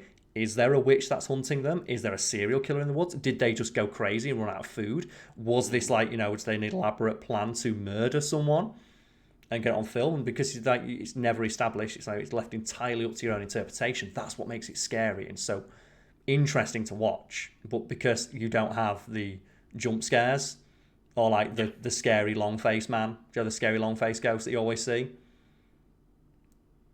You know what I mean? Like you'd know it if I see it. Like, from my screen. From screen? No, I mean like when you have those kind of movies, you always have like someone will scream and their mouth will go really long, and it's really gaunt. Yeah. And it's to the point where they made like a Blair Witch sequel recently, and they include in that sequel they have footage from the original movie right at the end. You know the iconic shot at the end where it is the guy stood against the wall, and it's just the camera drops on the floor. And in the original, it's left up to your imagination, like. Is that the serial killer? Because people don't remember Blair Witch Project. They talk about a serial killer who would make people face against a wall as he murdered the other one. Like he'd kidnap people in groups of 2 and make one face against the wall as he murdered the other one. But also there's a legend of a witch, and it's suggested that maybe a witch told him to do it, or like possessed him, or maybe he was just a crazy guy in the woods. Or maybe it's all made up and nothing of the sort happened. And right at the end of the film, you see him and he's stood against the wall. And then it cuts. And that's it. She drops the camera. She runs away, she panics, and what happens next is entirely up to her imagination. In the sequel, they add like a ADR'd fucking monster roar over the back of it. It's like, raw! And it's like, oh, for fuck! You ruined the point of it. It's a sequel to the original, and you missed the point of it. That's really annoying. And it retroactively ruins that first movie. Because the point was that nothing happened. It's your up to you to decide if it's real or not, or what happened next. Scary monster, and then it turns out it's fucking aliens. It's like, god damn it! Oh, it's like, oh, it's so fucking stupid. I hate it so much. Oh god, that's just awful. And that's the kind of thing I'm talking about. Where it's a great example because obviously Blair Witch Project out before the original one, started this trend, and then the newest one is like now coming out after 2 decades of horror movie evolving into the form it is now, which is just shit like Paranormal Activity, where it's a jump scare every 10 minutes. Yeah. And it's really not weird, but just interesting to see them side by side, because they're ostensibly the same movie, it's the same plot, but to see how much it's progressed and how much extra bullshit they have to put in, and the weird, just cheap jump scares that they have to put in because it's the only way to convince people that otherwise it won't be successful with modern audiences. And it's like, because how a teenager's supposed to know it's scary unless there's a loud noise. Yeah. And it's weird to think that horror has regressed to the point that comedy used to be at 30 years ago. Well, I was just thinking then when you said that, it reminded me of how people have kind of stepped away from laugh tracks. Yes, because they find them people cringy. Don't like being told when they need to laugh, and the awkward breaks and stuff in the scenes just makes it harder to go back to things and watch. But... Yeah, and those shows have aged really poorly because none of the comedy or the humor or the interactions feel natural. They feel forced and they feel like just scripted, which they are, but more so when you've got a laugh track. Yeah. And it's weird that our comedy has progressed beyond that for the most part.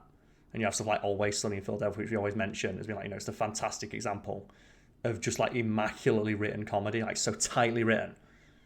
And it's so fast paced that you could never throw a laugh track in there. No, you couldn't now. But you couldn't fit one in. But to think at the same time, horror has regressed. And now it's the point where you need to be told when to be scared in a horror movie, when previously it was just no scary stuff would happen and you just be scared because it's scary. And I think that's quite that's interesting to me. I've spoken to you about how I feel about horror games before, and yes, always said I don't really like them, but I do enjoy that atmospheric horror because I enjoy, playing a couple of Resident Evil games, and it's the ones that try to stray away from fuck it jump scare. What's the one? Is it? It's that I hate the ones that are just jump scares all the time. That's the thing. You don't hate horror, you hate jump scares, and jump scares aren't scary; they're just surprising. Yeah. It's like doing that thing people just go, in your face, and you flinch. And you go, oh, you flinch. Yeah, because the fist was flying towards my face. I'm not scared, I'm just surprised. And that's different. But it's the same. And you know what? We're at an hour and a half mark now, so what I'm going to do is say, we can nip that in the bud, and we'll do Q&A now. 'Cause I'm gonna take a quick bathroom break on my end. So I guess for the people watching this, you get to just have a blank screen of my RoboCop poster while people filter in and ask questions while I nip to the bathroom. And presumably this will be cut for the audio listeners. Yes. Yeah, I'll cut it for the audio listeners. I'm just going to go to my break screen for a minute until you're back. Okay, no problem. But for people in my chat, if you want to ask some questions now, like filtering, like it'd be like a minute or 2 minutes while I just go get like a bottle of water and use the bathroom. And then if you put !Lucas in chat, you can go to Lucas's chat. And you can ask some questions there, and we'll flip between one on, one off. That sort of thing. So anyone in my chat, feel free to jump in and get a question in.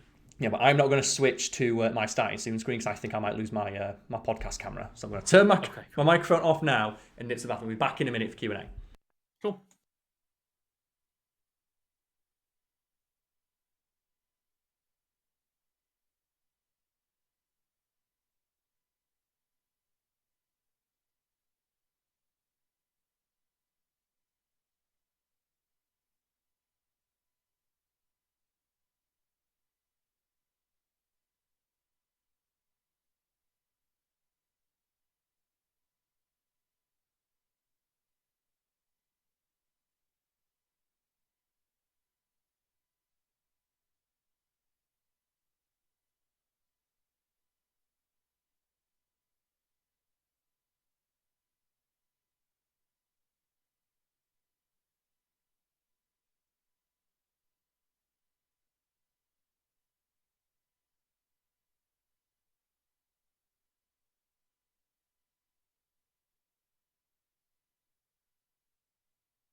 Oh, so you back, Lucas? There we go. There we go. Perfect. Oh, so do I need to clap or anything for the edit? No, I'll be alright. I'll just find the silence. Okay, I guess. No problem. One sec. All right then. So we got this. Right, so Lucas, do you want to start with some questions from your chat? As per usual. Yeah, so I don't really have any questions in my chat at the moment, but on my Discord channel, you can get through my Patreon, I do have a couple of questions there. Go for it. So somebody asks, here's a hypothetical. You're running a coffee shop, bar, or something like that. Yes. What is the theme and what is the signature drink? Video games. Easy peasy. Just do a video game themed bar. I've talked before, like a pipe dream at this point is to run a video game themed bar. And one of the many ideas I have is like do a fighting game night, but the twist is you can't play with a regular controller. You have to play with a Dance Dance Revolution controller or like the Resident Evil chainsaw controller. And the more stupid your controller is, the more life handicap your opponent has. So it was going to be like another idea like Dance Dance Revolution mats to play games and stuff like that. So, question though, Karl, in that vein of like, if I did have a DDR mat to fight with in Smash Bros, but you were using the chainsaw pad, what handicaps are we on? I think that's pretty equal. Like the thing is, it's going to be gentleman's rules. Yeah, obviously. Yeah, but someone will take it way too seriously, and that's what I'd be worried about. And like a signature drink, presumably a Fact Fiend drink, just like put some Midori in it, which is bright green. It's like presumably Midori and vodka with a bit of like Red Bull or something. There we go, the Fact Fiend. It's bright green, done. And in terms of theme of the bar, like again, I'd just go for something gaming and probably Nintendo related. Signature drink. I thought about a few different signature drinks, and I was like, could do something like rainbow themed to like be like the rainbow hair and stuff. The one that I ended up thinking about was I would make a drink called the Dark Pit, and it would be a giant fish bowl of just every single black liquid you can drink, just all mixed into a bowl, and then on the menu it would just say nobody wants this. So you make it like there we go, the ultimate Dark Pit dunk, get it in the bar. So you just make it like the Chuck Norris in West Street Live, which is a bar in Sheffield, which I hope survives the pandemic, because I'd love to go there again. And they're just, their gimmick is they have just sheets of paper, literally just sheets of paper they print off with like crappy, low quality JPEGs, and then just the names of drinks. And they buy everything cheap. They buy everything like that's about to go off. It's like, so you can walk in, it's like, oh yeah, like 5 Heinekens for like £3, because we got like a crate of 1,000 Heinekens and it'll be sold by tonight. Yeah. And it's just a good bar to go because they've always got new drinks on special. But we've got that. So I guess I'll scroll up in my chat. Dun, dun, dun, dun, dun. Someone asks here, what is your favourite brand / pair of shoes? Adidas. I just every year for Christmas, for about 10 years, my dad would buy me a pair of Adidas Sambas for Christmas. So, and then it just became a thing where every year he'd buy me a new pair, and it became like just sort of like a tradition. So I just like those shoes. Yeah, fair. I mean, I've always been like a Converse / Vans kind of guy, but money aside, I would probably own a shit ton more Doc Martens than I do, because I only have the one pair. And they are. But they are way more expensive than like a pair of Vans. And they are as well of exceptionally high quality, I believe. I've not worn a pair myself, but I've heard people who have them, like you can have them like 10 or 15 years. They'll last you your lifetime if you look after them. So yeah, that's pretty good. But I Adidas shoes for myself. And then another question from your chat, Lucas, or from your Discord, if you want to read them from there. Yeah, I've got another one in my Discord here. Perfect. I'll have a quick check through chat in a minute as well.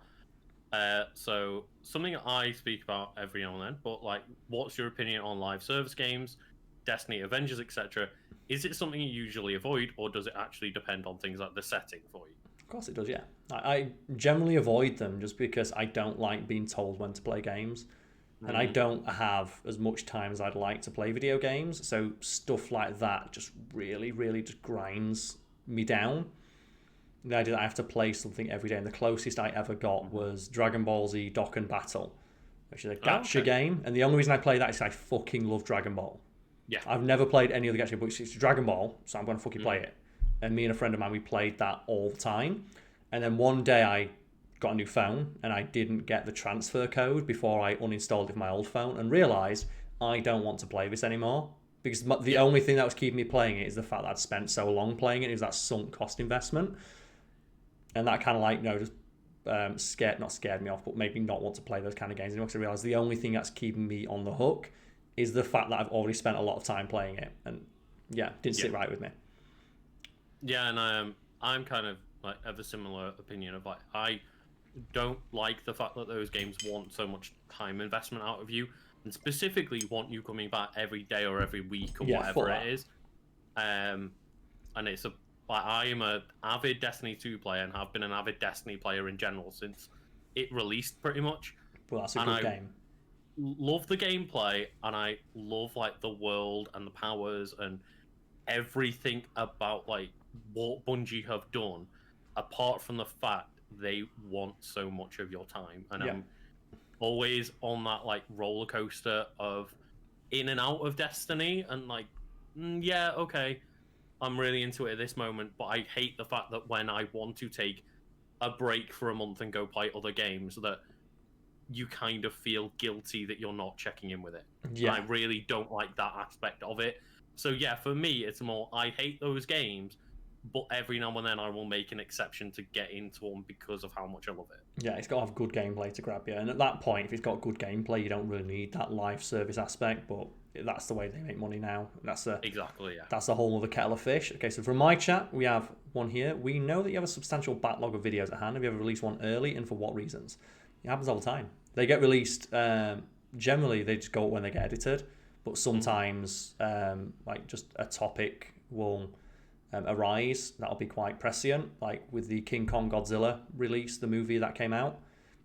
We recorded Wiki Weekends about King Kong and a separate one about Godzilla, so we pushed those to be edited quicker, and then once they'd been edited and were in the archives, we just made sure they got slid forward till the day the movie came out, or around the days that the movie came out over here. Yeah, I think there's still in like the wiki folder a good, 6 to 10 videos that were recorded before them that haven't been released yet, but it makes a lot more sense to release those videos around the time of the movie coming out. Yeah, and it's just a simple matter of economics. It's like more people are searching this topic and it's more pressing to talk about now. It's still going to be evergreen. It's still going to be, hopefully, people are going to want to watch it after that point. But the best time to release it is around the time that everyone's talking about this subject. Yeah, exactly. As you say, just more people are Googling the movie and the characters at the moment. So you might as well get that nice boost at the start, but it's not as if we make any sort of like change to the format to make it just about that movie. It's, as you say, still evergreen. Yeah, video production is a lot more boring than you anticipate, and I'm sure this is not what you're asking, but it does. It's just gives me a chance, or it's a good jumping off point to talk about the idea that there is this constant, pervasive idea with a small subsection of fans that there is always like drama happening behind the scenes, or that every decision there's got to be some like nefarious reasoning for it. And most of the time it is just we change our mind. Like when a video gets taken down, there's like we will inevitably get emails or messages and like, oh my god, what's happening with this? Was there like, copyright strike? Like, not that's copyright. That's like usually what the explanation is, but some nefarious other thing that's kind of happened, or is the channel falling apart behind us? It's like, no, it's just for a boring reason, like we wanted to change it. Or it's like the one where it was it the sheep video? Yeah, Sponsored by John, where that video went up for about an hour and then got taken down. And we were getting a shit ton of messages from people like theorizing and being all conspiratorial. Well, what happened? Why has this video been taken down? Why has this video been taken down? It's like, well, the sponsor asked me to take it down and put it up on another day. Yeah. Like, there's really not an interesting explanation, so there's no point giving that explanation. One, like, not too much longer after that, where it was, like the one video had the wrong like title and thumbnail, so it was like, right, okay, so that there's a video up for today. Just quickly take that down and put one that's got the correct everything on it. Yeah. Just put a different one up. Therefore, people aren't losing out on a video while that gets changed. Yeah, and the amount of people when that video inevitably went up were going, oh, I saw this video when it went up beforehand, before it got taken down. It's like, there's no... It's just, we made a mistake and we fixed it. We're really sorry. It's like, and in the same vein, something else I want to talk about, because this pisses me off. And hopefully I can explain it at least to the people who are listening to this. One of the most infuriating comments that I see on videos is when a video goes live, it's been live for like 30 seconds, and you'll get, say, a series of comments, 0 views, 4 comments, good going YouTube. It's like, yeah, that's what happens when like 400 people click on something at the exact same time. And that's because the YouTube numbers behind the screen have not caught up with it yet. But it's always framed by like YouTube shit. Oh, YouTube shit the bed. It says there's like 0 views but 8 comments and 19 likes. Yeah, because like 400 people clicked on it second one. And it's taking all that time, and it's happening live in the background right now. And it's one of those things of, I think the counters are more accurate for like comments and likes because there's less of them. Yes. Whereas the view count is always quite delayed because, as you say, there's hundreds or thousands of people clicking on that video, and it's constantly trying to catch up with thousands of numbers rather than like 20 people commenting, 50 people commenting, whatever it is. But then every single time there's always like 10 or 12 comments from people commenting on the fact that, oh wow, YouTube got the numbers wrong. It's like, for fuck's sake. It just, things take a little while to update, and it's one of those things where, we're streaming on Twitch at the moment. You see so many Twitch streamers that aren't successful who are like sitting there at 0 viewers waiting for the view count to go up. It's like, if you're sitting in silence, by the time that number has updated to tell you you've got a viewer and you start talking, they've already left because you're not talking. Yeah. Like, it takes a couple of minutes for it to catch up with itself. Yeah, it fluctuates wildly. And it's not a number that's worth paying attention to for the most part, to the point where I think you just turn yours off, don't you? Because it's not helpful. Yeah, I've just got mine hidden because as soon as I would start seeing dips, I'd start getting into my own head of like, oh, why is this stream not doing well and blah, blah, blah. Like, let's stop focusing about that. Let's just keep going because that's what you're meant to do on Twitch. But there's so much emphasis placed on it, and then just when it comes to like videos being taken down or just like, YouTube like shenanigans, there's always a very boring explanation for what's happening, but people don't want to buy that boring explanation. But yeah. So any more questions from your Discord or your chat? That was one from mine, sure. one from yours. Someone says, with the success of like Witchery and Castlevania, is there any game series you'd be excited to see interpreted into a TV series? They say Effect. they'd like Legacy of Kain, Soul Reaver, or Mass Effect. anything for you? Mass Effect. But okay. it would just be on the Citadel. And it would be just in a bar. And it'd just be alien races from Mass Effect having a chat. That wouldn't be bad. But it's not going to be that if they ever made one. It's going to be an action show. And that's not what I want. So, yeah. I wouldn't mind, again, like probably because I'm watching at the moment, wouldn't mind something a bit more Mandalorian style where it is a small focused story like Red in Dead. the Mass Effect universe rather than here's Star Wars. It's like here's something a bit more focused within a Mass Effect universe. But it's never going to be that if it's going to be successful. It's never going to be that. They'd want to make the new Star Wars movies. Yeah, everyone wants to be the next big thing, and it's a shame because sometimes you just want something small scale and like comfortable. And generally speaking, you can only afford to get those smaller things when you are as successful as Star Wars in the MCU, and they've built you up over however many years it is. They've already got you invested at that point. Yeah, and let's have a look what else we've got. So I'll check mine. Oh, so in a similar... Personally, by the way, like I really don't know. I don't really have an answer. So yeah. For what's that? Sorry? For like one that I would pick, like I'm not really bothered about seeing games turned into TV shows and movies and stuff because I love like interacting with games. I don't like games being taken away from me. Like that's why I never really vibe with video game movies and rarely check them out at this point because it's like the whole reason I like them is because I'm the one interacting with those games. Yeah. The only games where I'd actually want to see something like that is because I like the universe and I'd want to see more exploration of the universe, but that's not what a theoretical show is going to be like. So The Witcher, for example, they're never going to make a show that's just set in the Witcher universe. It's going to be about Geralt. Oh, yeah. And I can go play Geralt's story, so I don't really give a fuck. Like, Gears of War. I'd love to see, like, you know, a show about Gears of War to the government. Like, how the fuck does the government operate in a world like that? But it's not. It's going to be fucking Marcus Phoenix, isn't it? It's like, I've already seen his story. I've played it. So I know what it is. And it's like, yeah. Is that The Last of Us TV show? TV show, is it? I couldn't remember whether TV show or movie. But it's like, oh, yeah, the first one's going to be The Last of Us 1. So it's like, but I've already played that. That story's already been told to me. Yeah. Do something new and exciting. Like, set something in that universe and have a Joel cameo done. Or just, like, even if it is, tell us a story between the two games that we don't know. Yeah. I want to see a story but that's not what gamers want. They want to see the same story they've already seen again. That's why, like, fucking people like Star Wars or the new Star Wars stuff, they want to see the same story told to them again. And they want to see Luke Skywalker show up in the 80th product. Yeah. Of course they do, yes. But we have another one here. So someone asks quite simply, how much would it take for me to sell out? Enough where I wouldn't need to worry again. Which no one's offered me again. Fair. It's like they say every man has his price, and my price is not, you know, a amount of money that I can live on for a couple of months.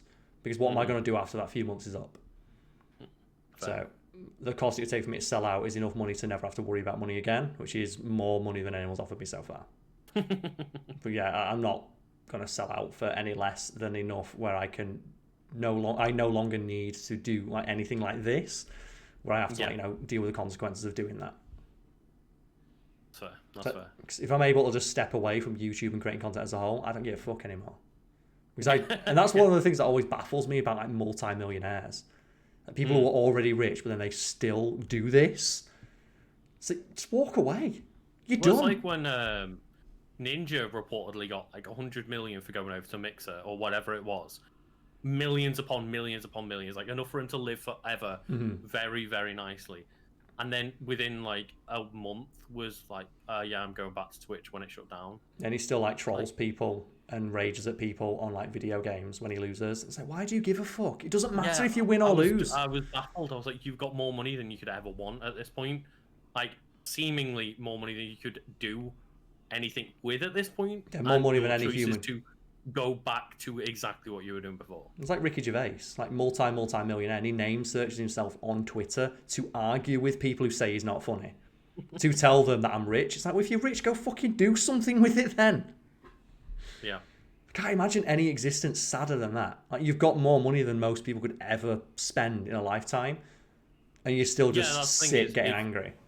if like I'd gotten $100 million in I You'd was never in see me again. Ninja, like you'd never see me on the internet ever again. Why the fuck would I be on the internet? I'm on it to earn money. No. Only time I'd ever be going on the internet would Is be to- to like play games with my mates online and Or- never talk to anyone else. Or to Amazon Prime, more fucking shit to my house. Yeah. That's all it'd be. No, I'd want to like Amazon Prime myself to the warehouse with a jet. Hell yeah. Buy And it just all. be like, give me it. Give me whatever the fuck I want. That concept baffles me. And you can only imagine there's like a sense of narcissism there where they like to see the number go up. 'Cause there must be a certain sense of just like an indescribable high to being like the most subscribed to person on Twitch or something like that, or seeing like headlines saying like you earned $50 million in a day or something stupid.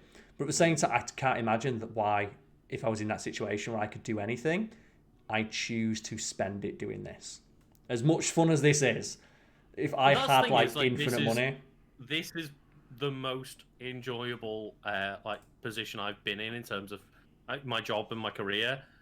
But if someone was to offer me more money than I will ever need ever again, yeah, I would never work another day in my life. yeah. Because the guy in chat here asks, so you get no enjoyment out of your work. It's like, I do get enjoyment out of my work, but if I had life-changing money, I would be doing stuff that I find more enjoyable than this, such as not working. Yeah, that's the thing is, regardless of how enjoyable your job is, it's still a job. So not doing that job, I could find things that are even more enjoyable. Yeah, like I'm pretty sure there is nobody on this planet who was like asked if you were given like infinite money effectively, would you go onto the internet and play games that made you angry? It's like, no, you fucking wouldn't. You'd sit in your giant fucking palatial mansion and have your friends over for a massive party. Yeah. I'd be like fucking Disney World every other week. Yeah, it's like if you were that fucking rich, like why would you do anything that made you stressed when you have the money to alleviate all issues and possible problems in your life? Yeah, totally. And that's a weird trend whenever we talk about stuff like this, of like, oh, if like we often get asked, so if we had the money to like walk away from YouTube, or if we ever left YouTube or quit, would we still make videos for fun? It's like, no. Because I presumably at that point still need to earn money doing something else, and I wouldn't have the time. Yeah, and that is the thing, isn't it? Of like, again, this is the most enjoyable way I've ever earned money, but it's still a job. Yes. Like, I can do this and find it like relatively enjoyable, and thankfully earn money off it. But like just being able to do whatever the fuck I want whenever I want and never have to worry about the money would be even more enjoyable. Exactly, yes. So, any last questions in yours, Lucas? Nothing that's sticking out to me. And nothing left in your Discord, so we cleared that out, yeah? Yeah. Hell fucking yes. Well, actually, we've got one final question here. Someone's asked, what is the value of something if there's no work involved, including happiness? Say that to a poor person. I hate that trend of like, oh, is it really happiness if you didn't earn it? It's like, fuck off. Try cleaning toilets for a living like I did, and tell me that not working is fucking sick. The only time you ever hear is people who've already got money, fuck you. Oh, yeah. It's like, oh, money can't buy happiness, try it. So, like, do you know what? I bet it can. I bet it fucking can. Like, try being a multi-billionaire for a few weeks. Yeah. It's that old one. I think it's like a fucking Del Boy quote. It's like, oh, money can't buy happiness, but yeah, but it sure takes the sting out of being poor. Yeah. We have a question here. How does it feel being one of the only group of people on YouTube actually feel like real people and not characters? I don't feel like I'm not a character because like these streams themselves prove that. Every time we stream, we'll have people coming in and just quoting things from my videos. Like usually the same 3 or 4 things, like maybe as vampire or mentioning Doggo Force or something like that. So there are people who look at me like a character, or I get asked like, "Oh, Karl, where's your drink today?" As if in their head all I do is just sit and drink. Or where's the green screen? Because they're in their head all I do is sit in front of a green screen. You live in front of a green screen. Yeah, and like while it's largely said in jest, there are people who like just have this very limited view of what my personality is. They don't see me as a rounded person. They do see me as a character. Yeah, and I also watch plenty of other people on YouTube or on Twitch that I do think are just genuine people. I would definitely not say that we are the only ones. No, there's plenty or of... even close to one of the only ones. No, and I'd argue that like we're more like we're all heightened versions of ourselves, or me especially is in the Fact Fiend stuff, because I have to be, you know, for entertainment value. Yeah, like when I sit there and play Destiny of a night on my own off stream, I'm not constantly talking. I'm not trying to constantly engage with people and stuff. I'm just turning off and going into zombie mode. That's the thing. I'm like that. Like my girlfriend hates it. So I'm playing Monster Hunter recently, and I went playing Monster Hunter, and I'm like kicking the shit out of Monster. Like, fucking bring it, come on. You think you can have me? Yeah, but I'm like that. I'm discussion. Yeah, a discussion. Or talk to Jenna if she's awake and I'm playing in the same room as her and stuff. But I wouldn't sit there on my own. Like when Jenna goes to bed, I play a lot of games on my own, and I'm not sitting there like constantly having any like outer dialogue with myself. No, but I do offer a running commentary when I'm playing video games. So me playing video games actually on stream is quite realistic to what I'd be like when I'm playing video games. So I'd argue that's like the closest you get to see me as a person, whereas like Fact Fiend is just an exaggerated version of my own personality, edited down. That's the important thing. People don't realize that it's edited to be funny, because we've had that on like streams and stuff, haven't we? Like, you're not saying anything funny. It's like, well, not everything I say has to be funny. Sometimes you just want to get information across to another person. Yeah. Well, no, I feel I am a character, and I get treated like one of the people that, like, you know, refer to me as one, and that's perfectly acceptable, because, you know, they're only getting a very slim snapshot into what my life is like. Yeah, totally. And even, you know, when we do a 6-hour stream one night or whatever it is, when we do a longer stream, you're still only seeing 6 hours of my day out of my life, you know. And again, we are there to try and be engaging and try to, as you say, be ourselves, but be a little bit of a heightened version of ourselves. Yeah, and that primary purpose in that is like to be entertaining. And we try. Yeah, that's like our primary job, is being entertainers. As like up my own ass as that sounds, but yeah, like thanks everyone for tuning in. Lucas, before we go, anything you'd like to plug for the lovely people in chat and for the people listening at home? Yeah, I will do my usual little plug of I do gaming things on Twitch here and over on YouTube, and it's just Legend of Kanto. Hell fucking yes. And then for me, it's just Google Karl Smallwood. You'll find me.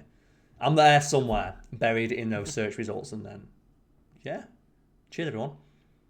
Hell yeah. And that's the end of the podcast. But for the people in chat, like we usually do, like just a couple of minutes, just like housekeeping sort of stuff, don't we? So Lucas, yeah, we'll just like, you know, stop our recordings and just let people know what's coming up. Yeah. So Lucas, what are we doing next? Like in about an hour or so. It'll be about 2 hours, won't it? So in about 2 hours, we're doing something else. And what is it? We are going to be playing some Outriders. Now, I've just downloaded that. I'm like, fucking hell, it's 60 gig. Yeah. Like it's a full ass game. Yes, and from what I can see online, it's a like 20 to 30 hour game maybe. So like a chunky game. Yeah, so we're going to be playing through that, and it's similar to our Borderlands playthrough, where we're going to be playing through it on stream in co-op, and then uploading the footage after the fact as like, you know, more of a long play type thing. Yeah. So we're going to be doing that, but yeah, I'm looking forward to it. Like the more you've told me about it, the more I'm excited. While it's hot. Well, it's hot, like the most played game. Like, with like most concurrent players on Steam or something like that. Yeah, that's the thing, because like I knew that when they announced like this game's coming to Game Pass, I was like, I reckon it'll be quite popular on Xbox then. Didn't expect it to be so popular on Steam as well. Like the biggest game on Steam release like in the past year.